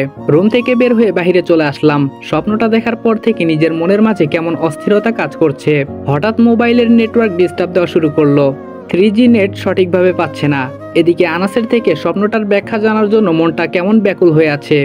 মোবাইলের নেটওয়ার্ক খুঁজতে খুঁজতে এসে পড়লাম বাড়ির দক্ষিণ দিকের দেয়ালে। অনেক সুন্দর সুন্দর বৃক্ষরোপণ করা। গাছগুলোর দূরত্ব বেশি না হয় জায়গাটা একটু ঝোপঝাড়ের মতো লাগছে। একটু দূরে দেখলাম মারজানা বেগম ফোনে কার সাথে যেন কথা বলছে। কথাগুলো শোনা আমার জরুরি। প্রতিটা জিনিস আমাকে খুঁটিয়ে দেখতে হবে। হাল ছাড়লে চলবে না। জবা ফুল গাছটার আড়ালে যাওয়া যাক। অনেকটা জায়গায় আচ্ছন্ন, সাইজে বেশ বড়। গুটি গুটি পায়ে এগিয়ে গেলাম ঝোপের আড়ালে। শুধুমাত্র এইটুকু কথা শুনলাম, আমার ছেলেকে পেয়েছি, এটাই আমার কাছে যথেষ্ট। সে যা বলবে তাই হবে। নেক্সট টাইম আর এই বিষয় নিয়ে কোনো প্রকার কন্ট্যাক্ট করবেন না আমার সাথে। মারজানা বেগম চলে গেল। আমি ঝোপ থেকে বের হয়ে আসলাম। এখানেও রহস্য। কি হতে পারে বিষয়টা বোঝার চেষ্টা করছি। মোবাইল বেজে উঠল। আনাস ফোন দিচ্ছে। ফোনটা রিসিভ করলাম। হ্যালো। আনাস বলল, কেমন আছিস? আমি বললাম ভালো, কোথায় ছিলি এতক্ষণ? আনাস বলল, আরে বলিস না, একজন পেশেন্ট এসেছিল। কি সব উদ্ভট কথা বলে। তার মাঝে নাকি মমির আত্মা প্রবেশ করেছে। আবার সে প্রাচীন মিশরীয় ভাষায় কথা বলছে মাঝে মাঝে। আমি বললাম সত্যি তো হতে পারে, প্রাচীন মিশরীয় ভাষা সহজ নয়। আনাস বলল, তুই একজন আর্কিটেকচার, তুই কি বুঝবি সাইকোলজির প্রবলেম? আমি বললাম, আচ্ছা এর ব্যাখ্যাটা কি বলতো? আনাস বলল, শুন, মানুষ যখন কোনো জিনিস নিয়ে অতিরিক্ত চিন্তা করে তখন সেটা তার মস্তিষ্কে বেঁধে যায়। সে এটা নিয়ে বিভিন্ন উদ্ভট চিন্তা ভাবনা করে। এক সময় যখন তার লিমিট ক্রস করে ফেলে তখন সে মানসিক রোগী হয়ে যায়। তার মস্তিষ্কে শুধু সেই চিন্তাগুলো সেভ হয়ে যায়। এর জন্য বারবার সে শুধু এই কথাগুলো বলে। রাস্তাঘাটে যে পাগলগুলো আছে দেখবি একজনের পাগলামির স্টাইল অন্যজনের সাথে মিলে না। তার আচরণ যেরকম লক্ষ্য করবি মনে করবি সে এক সময় এই বিষয়টা নিয়ে গভীর চিন্তায় মগ্ন থাকতো। তবে বংশগত হলে ভিন্ন কথা। আমি বললাম, তাহলে সে প্রাচীন মিশরীয় ভাষা কিভাবে বলছে?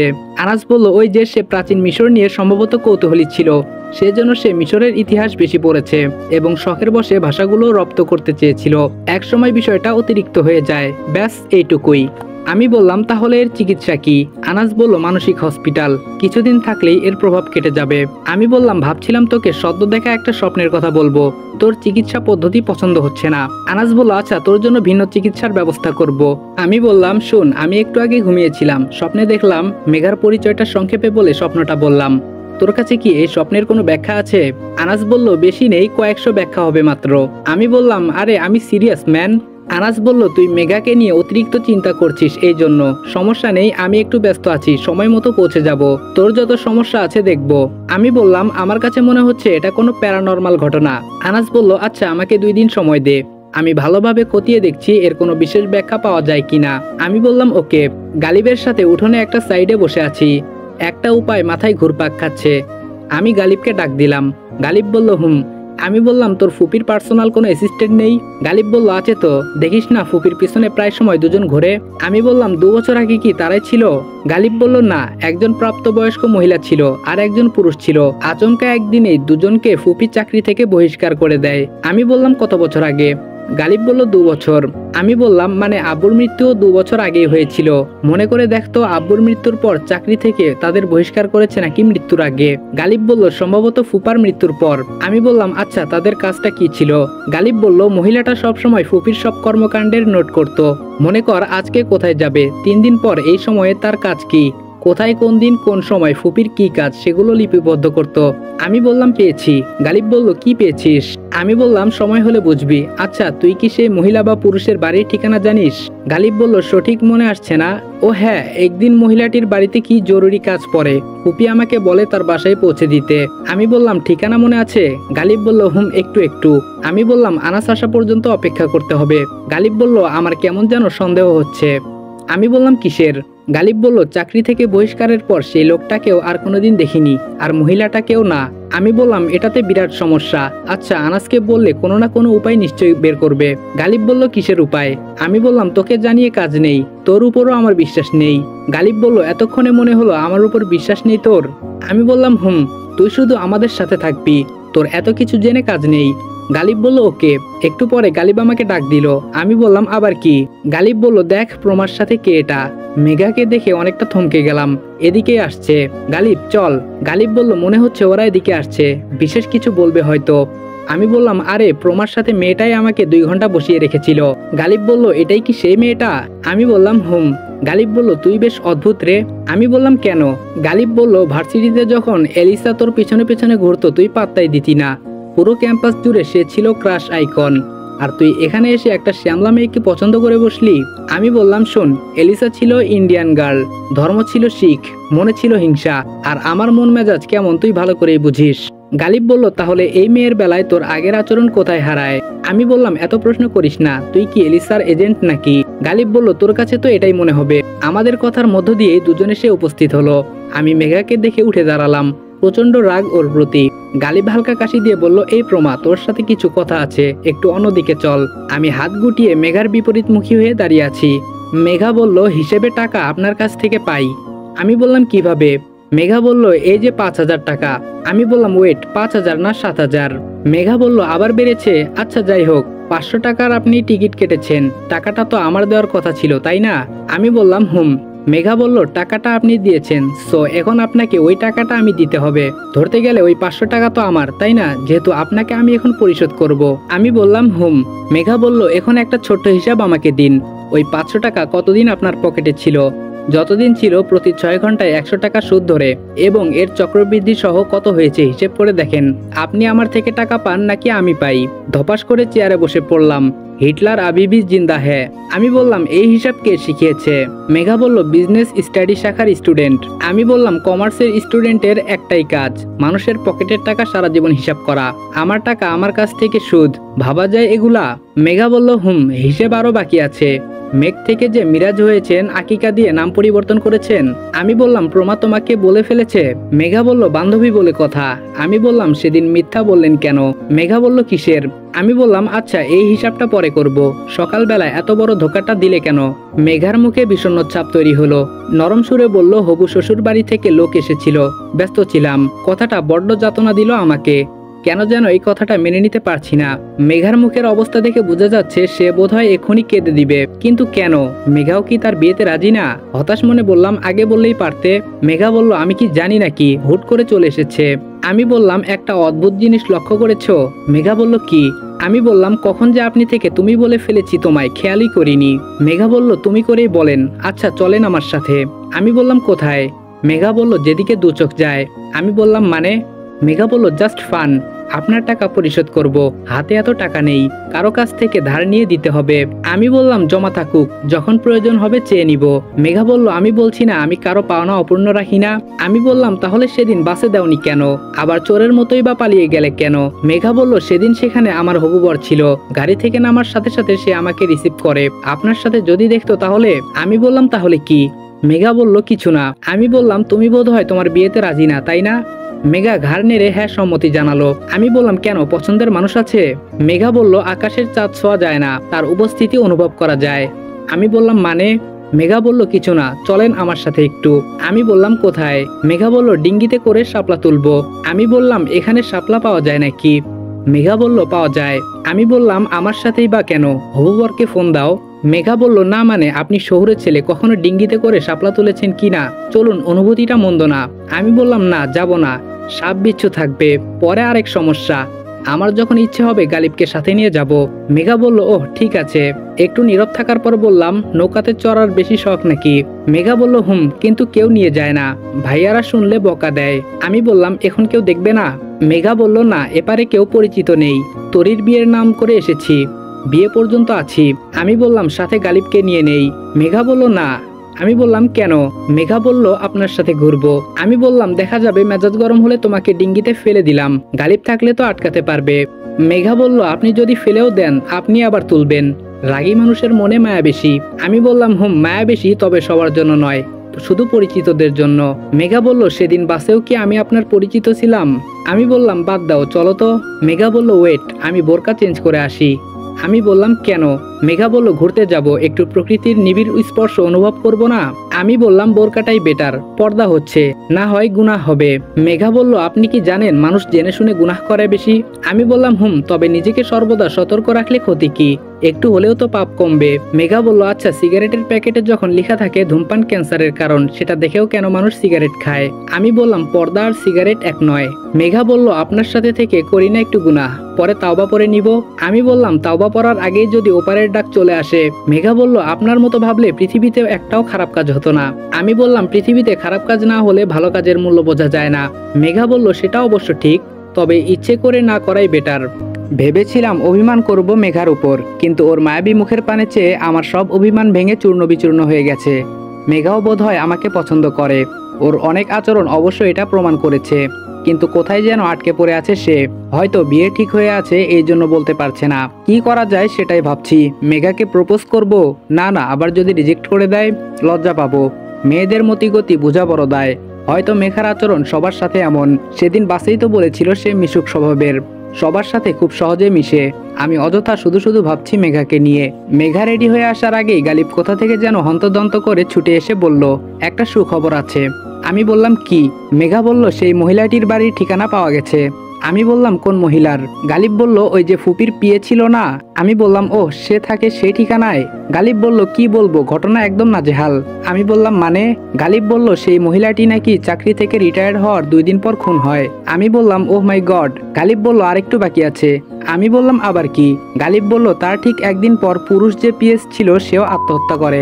আমি বললাম তুই এসব জানলি কি করে? গালিব বলল আমার সাথে চল। আমি বললাম এখনই? গালিব বলল আমি বললাম মেঘাকে নিয়ে এক জায়গায় যাব। গালিব বলল জাস্ট 1 মিনিট। আমি গালিবের সাথে চললাম, কে জানে আবার কি দেখাবে। গালিব বলল এই থানার এসআই আছে না?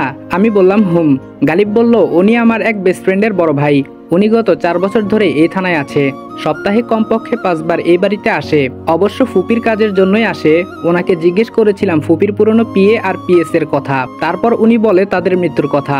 আমি বললাম আচ্ছা খুনিকে ধরতে পেরেছিল কিনা বলেনি? গালিব বলল পারেনি, তাদের পরিবার থেকেও কেউ এই বিষয়ে গুরুত্ব দেয়নি আর উপযুক্ত প্রমাণও পাওয়া যায়নি। আমি বললাম আমার কাছে সব হিসেব এখন পানির মতো ক্লিয়ার। গালিব বলল কিসের হিসাব? আমি বললাম 2 বছর আগে যখন আম্মু আব্বুর কাছে যায় তখন নিশ্চয়ই তার পিএস আর পিএ সাথে ছিল, না হয় জানতো যে আম্মু ঢাকায় আব্বুর কাছে যাবে, আর সেদিন আম্মু আব্বুকে কোনো কারণবশত হত্যা করে। আই এম শিওর সেই পিএস আর পিএ ঘটনাটি জানতো। তখন আম্মু বুদ্ধি করে দুজনকে একদিনে চাকরি থেকে বহিষ্কার করে, তারপর দুজনকেই নিখুঁত কোনো প্ল্যান করে মেরে ফেলে। গালিব বলল একটা মার্ডার চাপা দিতে আরো 2টি মার্ডার? আমি বললাম গালিব বলল তবুও অনুমানের উপর কিছু বলা ঠিক না। আমি বললাম এই জন্যই ওদের দুজনের বাড়িতে যাওয়া লাগবে। গালিব বলল ঠিক আছে, আগে বিয়ের ঝামেলা শেষ হোক। আমি বললাম বিয়ে হলে তো? গালিব বলল বিয়ে কিভাবে আটকিয়ে রাখবি? আমি বললাম দেখি না কি করা যায়। গালিব বলল ওই যে দেখ পুলিশের ড্রেসের লোকটা। আমি বললাম উনি? গালিব বলল আমি বললাম ওনাকেও হাতে রাখলাম, এখন আমি এক জায়গায় যাব। গালিব বলল কোথায় যাবি? আমি বললাম বলবো না। গালিব বলল বুঝেছি, আচ্ছা যা, তবে সাবধানে। আমি বললাম ওকে। গালিব বলল আর শোন। আমি বললাম কি? গালিব বলল মোটুর বিয়ের কথা চলছে। আমি বললাম বলিস কি, শালা বংশ বিস্তারও করবে নাকি? গালিব বলল কি জানি। আমি বললাম ওর এমন অবস্থা করব বংশ বিস্তার করার ক্ষমতা হারিয়ে ফেলবে। গালিব বলল বলাটা সহজ। আমি বললাম করেও দেখাবো। আচ্ছা পরে কি হয় আমাকে বলিস। গালিব বলল ওকে। আমি মেঘাকে বললাম এই শাড়ি পরলে কখন? মেঘা বলল বাড়ি থেকে পরে এসেছিলাম। আমি বললাম তোমার হাজবেন্ডের কপাল খারাপ। মেঘা বলল কেন? আমি বললাম অধিকাংশ ছেলেরা অপেক্ষায় থাকে তার বউকে সে নিজের হাতে শাড়ি পরিয়ে দিবে, তুমি তো দেখছি শাড়ি পরায় এক্সপার্ট। মেঘা বলল সমস্যা কি, বিয়ের পর না হয় শাড়ি পরতে না পারার ভান ধরবো? আমি বললাম তাও ঠিক, ভালোবাসা আদায় করার ইচ্ছে থাকলে যে কোনো পন্থাই অবলম্বন করা যায়। মেঘা বলল আপনি দেখছি এসবে অভিজ্ঞ। আমি বললাম না, 2 দিন হলো নিজের মাঝে কবি কবি ভাব লক্ষ্য করছি। মেঘা বলল আপনি যে টাইপের মানুষ এটা তো কোনোভাবে সম্ভব না। আমি বললাম আমি কি বেশি খারাপ? মেঘা বলল সেটা জানি না, তবে কবি হতে হলে কোমল হৃদয়ের একটা মন লাগে। আমি বললাম ভুল। মেঘা বলল কিভাবে? আমরা সাধারণত যে পেশায় বা যেভাবে দিন পার করি সেভাবেই জীবনটা পার করি, কিন্তু রাইটাররা তার ভিন্ন। সে যে সময় যেই উপন্যাস কিংবা গল্প লিখে সে সময় ওই রকম চরিত্রের ভিতরে প্রবেশ করে, গিরগিটির মতো আর কি। তাই রাইটারদের লেখা পড়ে তার বাস্তবটা কিংবা তার চরিত্র সে কিরকম ভাবা বোকামি ছাড়া কিছুই না। মেঘা বলল বুঝেছি, আপনি রাইটার না দেখে রাইটারদের নামে দুর্নাম ছড়াচ্ছেন। আমি বললাম বুঝের মানুষকে বোঝানো বেশ কষ্টের। আচ্ছা শাপলা বিল কোথায়? মেঘা বলল আর 1 মিনিট হাঁটলেই হবে। পশ্চিম আকাশে সূর্য হেলে পড়েছে সেই কখন, এখন ক্রমশ সে লাল বর্ণ ধারণ করছে। একটা ছোট ডিঙ্গি নৌকার সন্ধ্যা পর্যন্ত ভাড়া করলাম। মেঘা বিপরীত পাশে বসে বিলের পানি স্পর্শ করছে আর মুচকি হাসছে। সূর্যের রক্তিম আলো সরাসরি মায়াবতীর মুখে পড়ছে, তাতে যেন মেঘার মুখের মায়া 1000 গুণ বৃদ্ধি পেয়ে তার রূপে এনেছে এক অন্যরকম সৌন্দর্য। খোলা কেশে এমন মায়াবতীকে দেখলে পাগল হবে না এমন যুবক এই দেশে পাওয়া দুষ্কর। তাজমহলের রং যেমন সূর্যের আলোর সাথে পরিবর্তন হয়, তেমন এই মেয়ের চেহারার বিভিন্ন সময় বিভিন্ন আকৃতি ধারণ হয়। খুব ইচ্ছে করছে একটা শাপলা ফুল ওর কানে গুজে দিয়ে বলি শাপলা ফুলটা চেয়ে আছে তোমার পানে। তাই তাকে একটা উপযুক্ত স্থানে বসিয়ে দিয়ে ধন্য করলাম, কিন্তু বিকেল বেলা তাই একটা শাপলাও ফুটন্ত পেলাম না। মেঘা বলল একটু দূরে পদ্মবিল আছে, যাবেন? আমি বললাম কতক্ষণ লাগবে? মেঘা বলল 10 মিনিটের মতো লাগবে। এই প্রথম সামনে থেকে পদ্মবিল দেখলাম, এ যেন এক অন্যরকম দৃশ্য, প্রকৃতির অপরূপ নিদর্শন। মেঘা হতাশ মনে বলে উঠল ইচ্ছে করছে কি জানেন? আমি বললাম কি ইচ্ছে করছে? মেঘা বলল এই বিল ধরেই অজানা কোথাও হারিয়ে যাই, যেখানে থাকবে না কড়া শাসন, কেউ আমার ইচ্ছেগুলোতে বাধা হয়ে দাঁড়াবে না, যেখানে আমার অনুভূতিগুলো নিজের ইচ্ছা মতোই চলবে, সামনে থেকে পথ আগলে কেউ দাঁড়াবে না। আমি বললাম ইচ্ছে থাকলে সংসারে থেকেও নিজের স্বপ্নগুলো পূরণ করা যায়। মেঘা বলল কিভাবে? আমি বললাম কল্পনায়। মেঘা বলল বড়ই হাস্যকর, আমার বাস্তব চাই। আমি বললাম তোমার হবু বর কি করে? মেঘা বলল ওই বেটা বুইরা কি করে কে জানে। আমি বললাম কি উনি বৃদ্ধ? মেঘা বলল বয়স 40+ তো হবেই। আমি বললাম বয়স্ক লোকেরা কিন্তু বউ আদর করে বেশি, মধ্যপ্রাচ্যের দেশগুলোতে কিন্তু বৃদ্ধরাই বেশি বিয়ে করে, তাও আবার কুমারী মেয়ে। মেঘা বলল এই যে মিস্টার, আমি এখন মধ্যপ্রাচ্যে নেই, বাংলাদেশে আছি, কি জানি আমার ভবিষ্যৎ কি। আমি বললাম আচ্ছা তোমার পছন্দের মানুষটার কথা বললে না? মেঘা বলল বলেছি তো, সে আমার কাছে আকাশের চাঁদ, দেখেই যাই, শুধু স্পর্শ করার ক্ষমতা পাই না। আমি বললাম আচ্ছা তোমার আকাশের চাঁদকে না হয় তুমি স্পর্শ করতে পারছো না, আমার আকাশের চাঁদকে কি আমি স্পর্শ করতে পারি? মেঘা বলল আপনি ভালো জানেন, সেটা আপনার সম্পূর্ণ ব্যক্তিগত। আমি বললাম ওহ তাই, তুমি কিন্তু কিছু বলতে পারবে না। মেঘা বলল আপনার আকাশের চাঁদ, আমি কিছু বলবো কোন দুঃখে? আমি বললাম শিওর। মেঘা বলল হুম। আমি পাশ থেকে একটা পদ্মফুল নিয়ে উঠে দাঁড়ালাম, এই সুযোগ কোনোভাবেই মিস করা যাবে না। আমাকে উঠতে দেখে মেঘা আমার দিকে বড় বড় চোখ করে তাকালো, মুখের মাঝে বিস্ময়কর ছাপ, এক হাতে বৈঠা আর অন্য হাতে একটা পদ্মফুল। ধীরে ধীরে বিপরীত পাশে গেলাম। মেঘা বলল আপনি এখানে কেন? আমি বললাম চুপ। মেঘা বলল পড়ে যাব তো। আমি বললাম একটু সামনে বসো। মেঘা বলল আমি অন্য প্রান্তে গিয়ে বসি। আমি বললাম ওয়েট। আমি মেঘার পেছনে গিয়ে বসলাম। মেঘা একটু অন্যদিকে ঘুরে তাকাতেই আমি তার কানের কাছের চুলগুলো সরিয়ে পদ্মফুলটা গেঁথে দিলাম। আমার স্পর্শে মেঘা কেঁপে উঠল, থমকে গিয়ে পেছনে তাকালো। মেঘা বলল এ কি করছেন আপনি? আমি বললাম অনুমতি নিয়েই করেছি। মেঘা বলল আমি আপনাকে কখন অনুমতি দিলাম? আমি বললাম একটু আগেই তো। মেঘা বলল তাই বলে আমি বললাম হুম, তুমি সেই মায়াবতী যে আমার কঠিন হৃদয়কে কোমল করেছ। জীবনে বহু নারীর সঙ্গে দেখা হয়েছে, কিন্তু কাউকে মনে ধরেনি। কেন যেন মন চাইছে আমার নিঃসঙ্গ জীবনে তোমাকে সঙ্গী করে অদূর ভবিষ্যতে তোমাকে নিয়ে পথ চলতে। মেঘার চোখে পানি কেন বুঝতে পারলাম না, এক হাত দিয়ে চোখের পানি মুছে বলল তীরে নিয়ে চলুন। আমি বললাম আমার কথার জবাব? মেঘা বলল এটা কখনো হবার নয়। আমি বললাম কেন? মেঘা বলল আপনাকে বলেও কোনো লাভ নেই, তীরে নিয়ে চলুন। বাকি পথটা আর কথা হয়নি, এক সময় তীরে এসে পৌঁছলাম। মেঘা নৌকা থেকে নেমে এক প্রকার দৌড়ে চলে গেল। মেঘাকে কথাটা বলা ঠিক হলো কিনা ভাবছি। ব্যর্থ প্রেমিকের মতো হতাশ মনে শুয়ে আছি বিছানায়, কিছুই ভালো লাগছে না। এইদিকে প্রতিনিয়ত তরির বিয়ে ঘনিয়ে আসছে, কিছু করার মতো উপায় হাতে নেই। সবগুলো বিষয় এখন গুরুত্বপূর্ণ হয়ে আছে, কোনটা রেখে কোনটা ভাববো সেটাও ভাবার বিষয়। আচ্ছা আমি কি একটা খুনির পেটে জন্ম নিয়েছি? আম্মু তো একটা খুনি, একটা খুন নয় 3টে খুন করেছে। সবার অগোচরে আরো কত খুন করেছে কে জানে। গালিব মেসেজ দিল নিচে যেতে। আমি প্রথমে ইতস্তত বোধ করলেও পরে রাজি হতে হলো। বিশেষ কথা আছে মনে হয়। প্রমা আর গালিব বসে আছে, আমি গিয়ে বসলাম সেখানে। প্রমা বলল, ভাইয়া একটু এদিকে আসেন। আমি বললাম কেন? প্রমা বলল, জাস্ট 2 মিনিট। প্রমার সাথে বেলকনিতে দাঁড়িয়ে আছি। প্রমা বলল, মেঘাকে কি বলেছেন? আমি বললাম, কি বলেছি? প্রমা বলল, সেটাই তো জিজ্ঞেস করেছি, কি বলেছেন? আমি বললাম, বলেছিলাম অবাগার মনের কথাগুলো। প্রমা বলল, আপনাকে সেদিন বলিনি প্রমার বিয়ে ঠিক হয়ে আছে? আমি বললাম, সেটা মেঘার ইচ্ছের বিরুদ্ধে। প্রমা বলল, তাতে কি? আমি বললাম, আচ্ছা বিয়েটা মেঘার ইচ্ছের বিরুদ্ধে হচ্ছে কেন? প্রমা বলল, আপনাকে বলেনি? আমি বললাম, না। প্রমা বলল, অবশ্য আপনাকে বলেও লাভ নেই। আমি বললাম, বলে দেখতে পারো। প্রমা বলল, ওর বিয়ে একটা বুড়োর সাথে ঠিক হয়েছে। আমি বললাম, কেন? প্রমা বলল, ওরা 2 ভাই 4 বোন। বোনদের মাঝে সে সব থেকে বড়। ওর বাবা নেই। ওর ভাইয়েরা এক সময় একটু উন্নত ছিল। ব্যাংক থেকে বিরাট অঙ্কের টাকা লোন নিয়ে একটা গার্মেন্টস দেয়, বেশি বড় না, মাঝারি আকারের। এক সময় কাঁচামালের অভাবে ব্যবসায় ধস নামে, বড় অঙ্কের লোকসান গুনতে হয়। এমন অবস্থায় পড়েছিল তাদের 2 বেলা খেয়ে বেঁচে থাকা দায় হয়ে দাঁড়িয়েছিল। একটা সময় ওর বড় ভাইয়ের বন্ধু রফিক সাহেব তাদের সাহায্য করে, তাদের আর্থিক সহযোগিতা দিয়ে আবার গার্মেন্টসটি চালু করে। আমি বললাম, তারপর?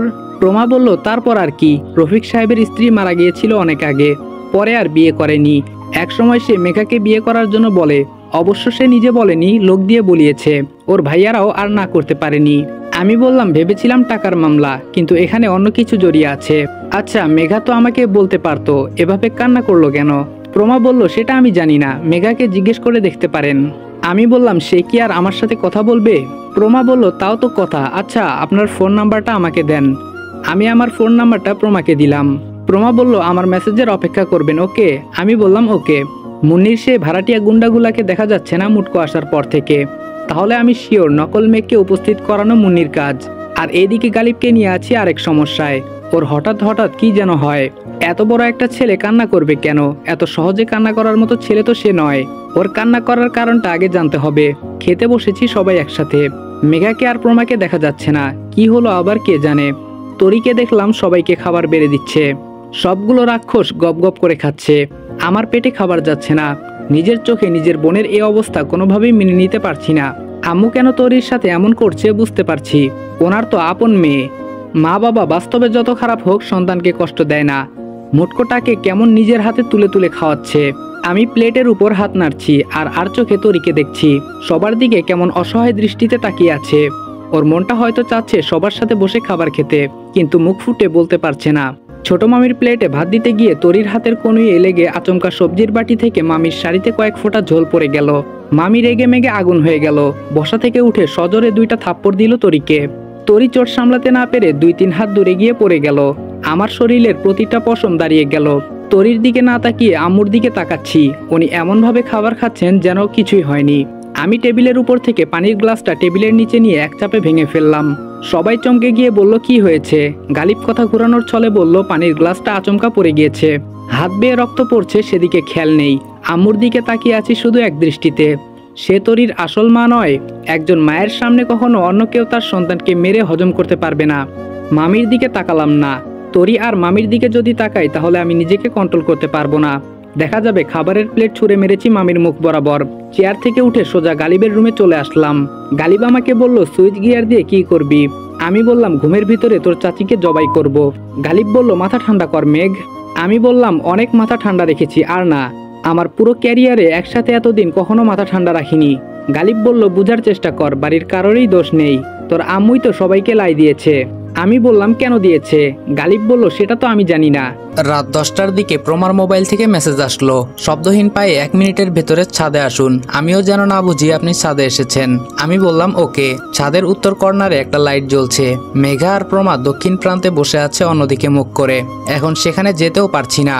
আমি গেলে নিশ্চিত বুঝে যাবে। আমি গেটের কাছ থেকে লাইটের সুইচটা অফ করে দিলাম। একদম আস্তে আস্তে সেখানে গেলাম, তাদের থেকে একটু দূরে। ফুলের টবগুলোর কাছে গিয়ে বসলাম যেন বুঝতে না পারে। মেঘা বলল, হঠাৎ বিদ্যুৎ চলে গেল কেন? প্রমা বলল, আরে বিদ্যুৎ যায়নি, মনে হয় লাইট নষ্ট হয়ে গেছে, জোনাকির আলো আছে তো। মেঘা বলল, প্রমা বলল, আচ্ছা তুই কি সত্যি সিদ্ধান্ত নিয়েছিস বুড়োটাকে বিয়ে করবি? মেঘা বলল, তাছাড়া আর উপায় নেই। প্রমা বলল, মেঘ ভাইয়া তোকে এত পছন্দ করে, ওনার কথা একটু ভাববি না? মেঘা বলল, তুই যেভাবে বলছিস আমি বোধহয় ওনাকে ভালোবাসি না। প্রমা বলল, তাহলে আবার সিদ্ধান্ত অন্যদিকে নিয়ে যাচ্ছিস কেন? যে কোনো একটা সিদ্ধান্ত নে। মেঘা বলল, আমি কিছুই ভাবতে পারছি না, বিয়েটাও আটকাতে পারছি না, মেঘকেও কিছু বলতে পারছি না। প্রমা বলল, তোর ভাইদের একটু বলে দেখলেই তো পারিস। মেঘা বলল, দেখ প্রমা, এখানে মানবিক কারণও জড়িয়ে আছে। উনি আমাদের কঠিন সময় এসে পাশে দাঁড়িয়েছিল। ভাইয়ারা আমার মতামত নিয়ে সিদ্ধান্ত নেননি, মানবিক দৃষ্টিকোণ থেকে সিদ্ধান্ত নিয়েছেন। আমার ইচ্ছে বা মতামত সেখানে তুচ্ছ। প্রেমা বলল, তো মেঘ ভাইয়া প্রপোজ করার পর কান্না করছিলি কেন? মেঘা বলল, বললে হয়তো বিশ্বাস করবি কিনা জানি না, তবুও বলছি, সেদিন বাসে ওনাকে আমার অনেক ভালো লাগে। ওনার হুটহাট রেগে যাওয়া আবার নিমিষেই শান্ত হয়ে যাওয়া সবকিছুই আমার ভালো লাগে। সেদিন ইচ্ছে করেই ওনার কোলে শুয়েছিলাম, শুধু ওনার এক্সপ্রেশনটা দেখার জন্য। ঘাটের কাছে আসতেই বুড়োটা মেসেজ দিল সে নাকি স্টেশনে দাঁড়িয়ে আছে। ভেবেছিলাম আর বোধহয় ওনার সাথে দেখা হবে না। ভাগ্যিস তোকে ছবিগুলো পাঠিয়েছিলাম, আবার তোর পূর্ব পরিচিত ছিল, না হয় আজকে বিকেলের মতো কোনো সুন্দর একটা মুহূর্ত আমার জীবনে আসতো না। প্রমা বলল, সব ঠিক আছে, কেঁদেছিলি কেন? মেঘা বলল, আমি কখনো ভাবিনি উনি আমাকে পছন্দ করে। হঠাৎ যখন আমাকে বলে বসলো তখন অনেক অবাক হয়ে গিয়েছিলাম। যখনই আমি আমার মনের কথাগুলো বলতে যাব তখনই বুড়োটার কথা মনে হলো। ওনাকে এত কাছে আর এভাবে পেয়েও হারালাম, সেটা ভাবতেই আমার মনের ভিতরটা দুমড়ে মুচড়ে গেল। নিজেকে খুব কষ্টে সংযত রেখেছিলাম, কিন্তু চোখের পানি আটকে রাখতে পারিনি। প্রমা বলল, আচ্ছা আমি মেঘ ভাইয়াকে বলবো আপনাকেও মেঘা পছন্দ করত, কিন্তু কোনো কারণে আপনাকে গ্রহণ করতে পারছে না। মেঘা বলল, না, পরে দেখা যাবে কোনো তুমুল কাণ্ড ঘটিয়ে বসেছে। যেই পাগল, বিশ্বাস নেই।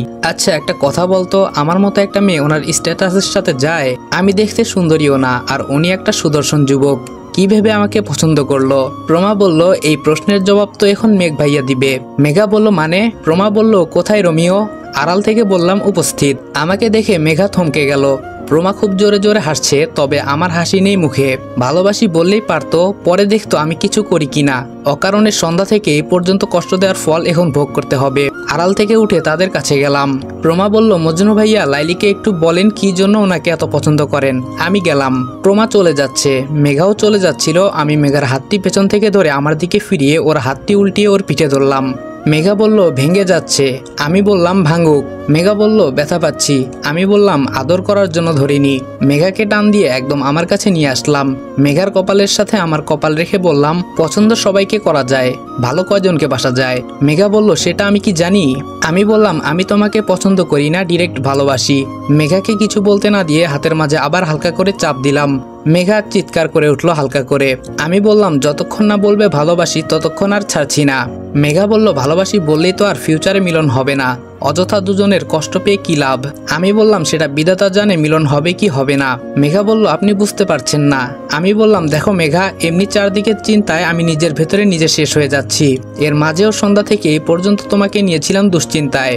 মেঘা বলল, আমিও আপনাকে নিয়ে কম চিন্তা করিনি। আমি কি চাই না আপনার সাথে থাকতে? আমি বললাম, তাহলে পালিয়ে বেড়াচ্ছ কেন? মেঘা বলল, ভাগ্য দোষে। আমি বললাম, এই পরিবারের ঝামেলাটা আগে কাটিয়ে নেই, তারপর বুড়োটাকে দেখছি। মেঘা বলল, আপনার হাত ভেজা লাগছে কেন?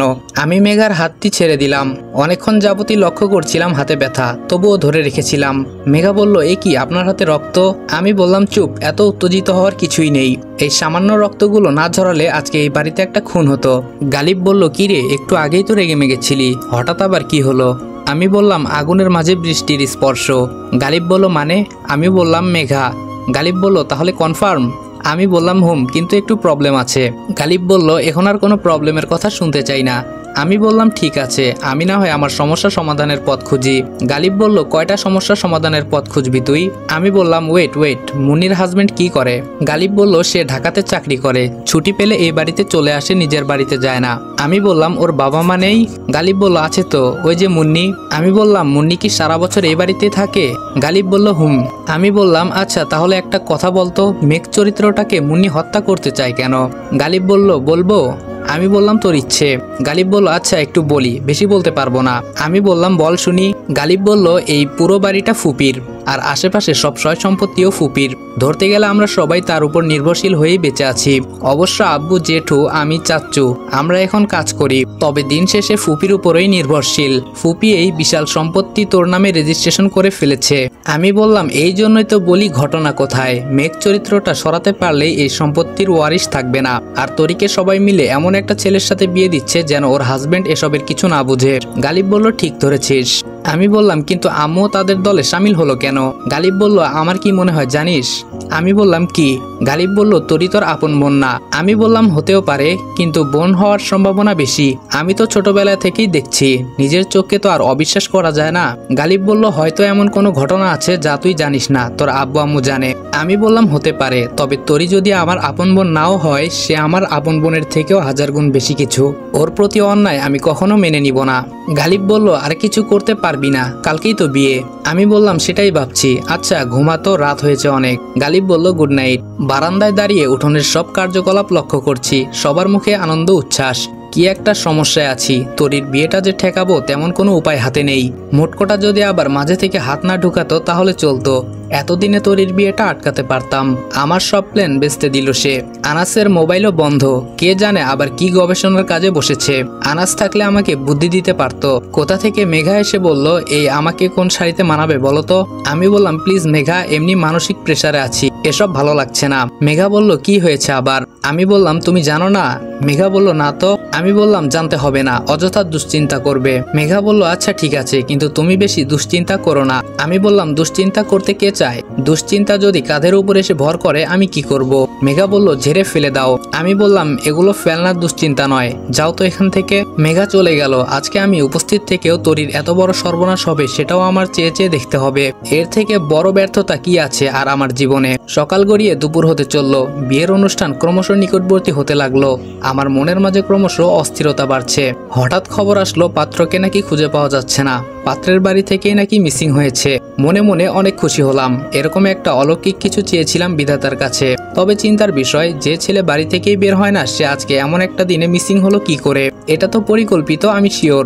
গালিব আমাকে টেনে নিয়ে আসলো একটু আড়ালে। গালিব বলল তুই একদম ছেলেটাকে গুম করে দিলি। আমি বললাম কি আশ্চর্য আমি। গালিব বলল হয়েছে হয়েছে, আর সাধু সাজতে হবে না, আমি জানতাম তুই এমন কিছু একটা করবি। আমি বললাম আরে। গালিব বলল হয়েছে, চল এখন দেখা যাক কি হয়। সন্ধ্যা পর্যন্ত পাত্রের জন্য অপেক্ষা করলো সবাই, কিন্তু পাত্রের আর কোনো হদিশ নেই। কয়েক দফা পুলিশ এসেছে ইতিমধ্যে, কিন্তু কোনো সন্ধান মিলল না। আমাদের সমাজে আবার একটা জিনিস ভালো, বিয়ের মাঝে এমন কোনো কিছু ঘটলে সবাই পাত্রীকে দোষারোপ করে। সেটাও তরির ক্ষেত্রে হলো। সবার মুখে একটাই কথা, তরি অলুক্ষণে। সবাইকে শান্ত করে মুটকো বলে উঠল সবাই চুপ করো, কি হচ্ছে কি এখানে? নিমিষেই মজলিসের সবাই চুপ হয়ে গেল। মোটকু বলল যেহেতু এখানে একটা ঘটনা ঘটে গেছে, এটা নিয়ে এত কিসের কথা? তরির বিয়ের অনুষ্ঠান সম্পন্ন হয়েছে, বিয়েটাও হবে। আমু বলল কিভাবে? আমি বলছি কিভাবে হবে, সবাই চুপ থাকো দয়া করে। এই গালিব এদিকে আয়। আমার চোখ তো কপালে উঠে গেল। মোটকু কি করছে? উপস্থিত সবাই অবাক। মোটকু আবার বলল মেজো মামা আর মামুনি এদিকে আসেন। তিনজন এগিয়ে গেল স্টেজে। আমি একটু দূর থেকে দাঁড়িয়ে দেখছি কি হয়। মোটকু বলল মামা আমি একটা কথা বলবো, রাখবেন তো? মামা বলল কি কথা বল। মোটকু বলল তরি আমার বোন, আমি ভাই হয়ে এত বড় সর্বনাশ হতে দিতে পারি না। আমি চাই আপনারা তরিকে নিজের পুত্রবধূ করে ঘরে নিবেন। আমি অনবরত চোখের পাতা ফেলছি। কি বলছে সে? ভেবেছিলাম মামা মামি মেনে নিবে না, কিন্তু আমার ভাবনার বিপরীত হলো। তারা দুজনেই সম্মতি জানালো। এবার চিন্তায় পড়ে গেলাম গালিব মানবে কিনা। তরি একটা বোবা মেয়ে আর গালিব একটা ইঞ্জিনিয়ার ছেলে, মেনে নিবে তো? মোটু এবার গালিবকে বলল কিরে গালিব তুই কি বলিস? গালিব বলল আব্বু আম্মু যা সিদ্ধান্ত নিবে তাই আমার সিদ্ধান্ত। মোটকু বলল আলহামদুলিল্লাহ। রাত 10টার সময় ছাদে দাঁড়িয়ে আছি। সন্ধ্যার ঘটনায় আমি বেশ অবাক। এটা একদম মিরাক্কেলের উপর মিরাক্কেল। মোটু সম্ভবত নিজের মান সম্মান বাঁচানোর জন্য এমনটা করেছে, না হয় দূর দূরান্তের মেহমানের মাঝে একটু হলেও অন্যরকম সন্দেহের কারণ হয়ে যেত। গালিব আমার পিছন থেকে কাশি দিল। আমি বললাম তুই এখানে? গালিব বলল মেঘ, তোর থেকে আমি অনেক কথা লুকিয়েছি, তার জন্য ক্ষমা চাইতে এসেছি। আমি বললাম তার কোনো দরকার নেই। এখন বল তরিকে তুই স্ত্রী হিসেবে মেনে নিবি, নাকি আমি আমার সাথে ইউএসএ নিয়ে যাব? গালিব বলল তুই কে? কত সাধনার পরে আমি তরিকে পেয়েছি জানিস? আমি বললাম মানে? গালিব বলল সেই কথাগুলো বলতেই এসেছি। আমি বললাম বল কি বলবি? গালিব বলল তরিকে আমি অনেক আগে থেকে ভালোবাসতাম। আমি ছোট্ট একটা কাশি দিয়ে বললাম আমি তরির বড় ভাই। গালিব বলল এটা ভুলে গেলে চলবে না, তুমি আমার বেস্ট ফ্রেন্ডও। আমি বললাম তবুও। গালিব বলল আগে কথা শোন। আমি বললাম বল। গালিব বলল তরিও আমাকে পছন্দ করে, কিন্তু কোনোভাবেই পরিবারকে বলার সাহস পাচ্ছিলাম না, কেননা পরিবারের সঙ্গে তরির অবস্থানটা দেখতেই পাচ্ছিস। আমি বললাম আমার থেকে লুকিয়েছিলি কেন? গালিব বলল বোনটা তোর, যদি তুই না করিস তখন বন্ধুত্বের সম্পর্কটা নষ্ট হবে। আর আমার সম্পর্কটা মুন্নিয়াপু জেনে গিয়েছিল। আমি তার অনেক কুকর্মের কথা জানতাম, কিন্তু প্রমাণ ছিল না। আর মুন্নিয়াপু আমার আর তরির একসাথে অনেকগুলো ছবি তুলেছিল, সেগুলো দিয়ে ব্ল্যাকমেল করত। বলেছিল তার এসব কথা যদি প্রকাশ করি তাহলে আমাদের সম্পর্কের কথা বলে দিবে, তাই তোকে কিছু বলিনি আগে। আমি বললাম এই জন্যই মাঝে মাঝে কান্না করতি? গালিব বলল আমি তো মনে করেছিলাম হারিয়ে ফেলবো। আমি বললাম আর কিছু না পেরে অটিস্টিক ছেলেটাকে গুম করে দিলি। গালিব বলল গড প্রমিস মেঘ, আমি কিচ্ছু করিনি। পেছন থেকে মেঘা বলল এই যে দুলাভাই, ননদ তো অপেক্ষা করছে আপনার জন্য। পেছনে তাকিয়ে দেখি মেঘা। গালিব বলল আপনার ননদের কি আর সহ্য হচ্ছে না? মেঘা বলল গাধা, বইয়ের বড় ভাই এখানে। গালিব বলল তো কি হয়েছে, সে যেমন তোরির বড় ভাই তেমনি আমার বেস্ট ফ্রেন্ড, একের ভিতর অনেক। মেঘা বলল জানতো এখন। গালিব চলে গেল। মেঘা আমার দিকে তাকিয়ে আছে, আমিও মেঘার দিকে তাকিয়ে আছি। মেঘা বলল কি? আমি বললাম কি? মেঘা বলল কোথায় কি? আমি বললাম এভাবে তাকিয়ে আছো কেন? মেঘা বলল মনে হয় শেষবারের মতো দেখছি, কাল সকালে চলে যাব। আমি বললাম শেষবার মানে কি? মেঘা বলল কিছু করতে না পারলে শেষবারই তো। আমি বললাম কে বলেছে কিছু করব না, যেটা নিয়ে চিন্তায় ছিলাম সেই চিন্তাটা তো কেটেছে। মেঘা বলল অপেক্ষায় রইলাম কি করতে পারো সেটা দেখার। পরের দিন আনুমানিক রাত 11টার দিকে আমাকে চিলেকোঠার রুমটায় থাকার ব্যবস্থা করে দেওয়া হয়েছিল। অবশ্য আমিই বলেছিলাম। আমি রুমে শুয়েছিলাম। হঠাৎ গালিব দৌড়ে আসলো আমার রুমে। হাঁপাতে হাঁপাতে বলল তুই এটা কি করলি? আমি বললাম আমি আবার কি করলাম? গালিব বলল ছোট মামির।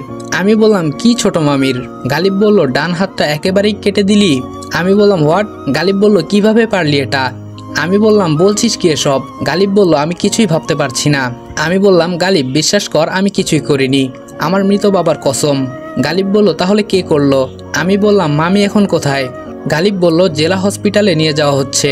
আমি বললাম দুপুরে তরির বর মিসিং হওয়া আর এখন এই ঘটনা বেশ চিন্তায় ফেলে দিল। গালিব বলল আমার মনে হয় আমাদের অগোচরে কোনো তৃতীয় পক্ষ তরির হয়ে কাজ করছে। আমি বললাম আমার মাথায় কিছু আসছে না। একটা চিন্তা শেষ হতে না হতেই আরেক চিন্তা এসে মাথায় ঢুকলো। চল হসপিটালে চল, মামিকে দেখতে যেতে হবে। গালিব বলল ওয়েট, আমার ইতোমধ্যে একজনকে সন্দেহ হচ্ছে। আমি বললাম কাকে? গালিব বলল চল আমার সাথে।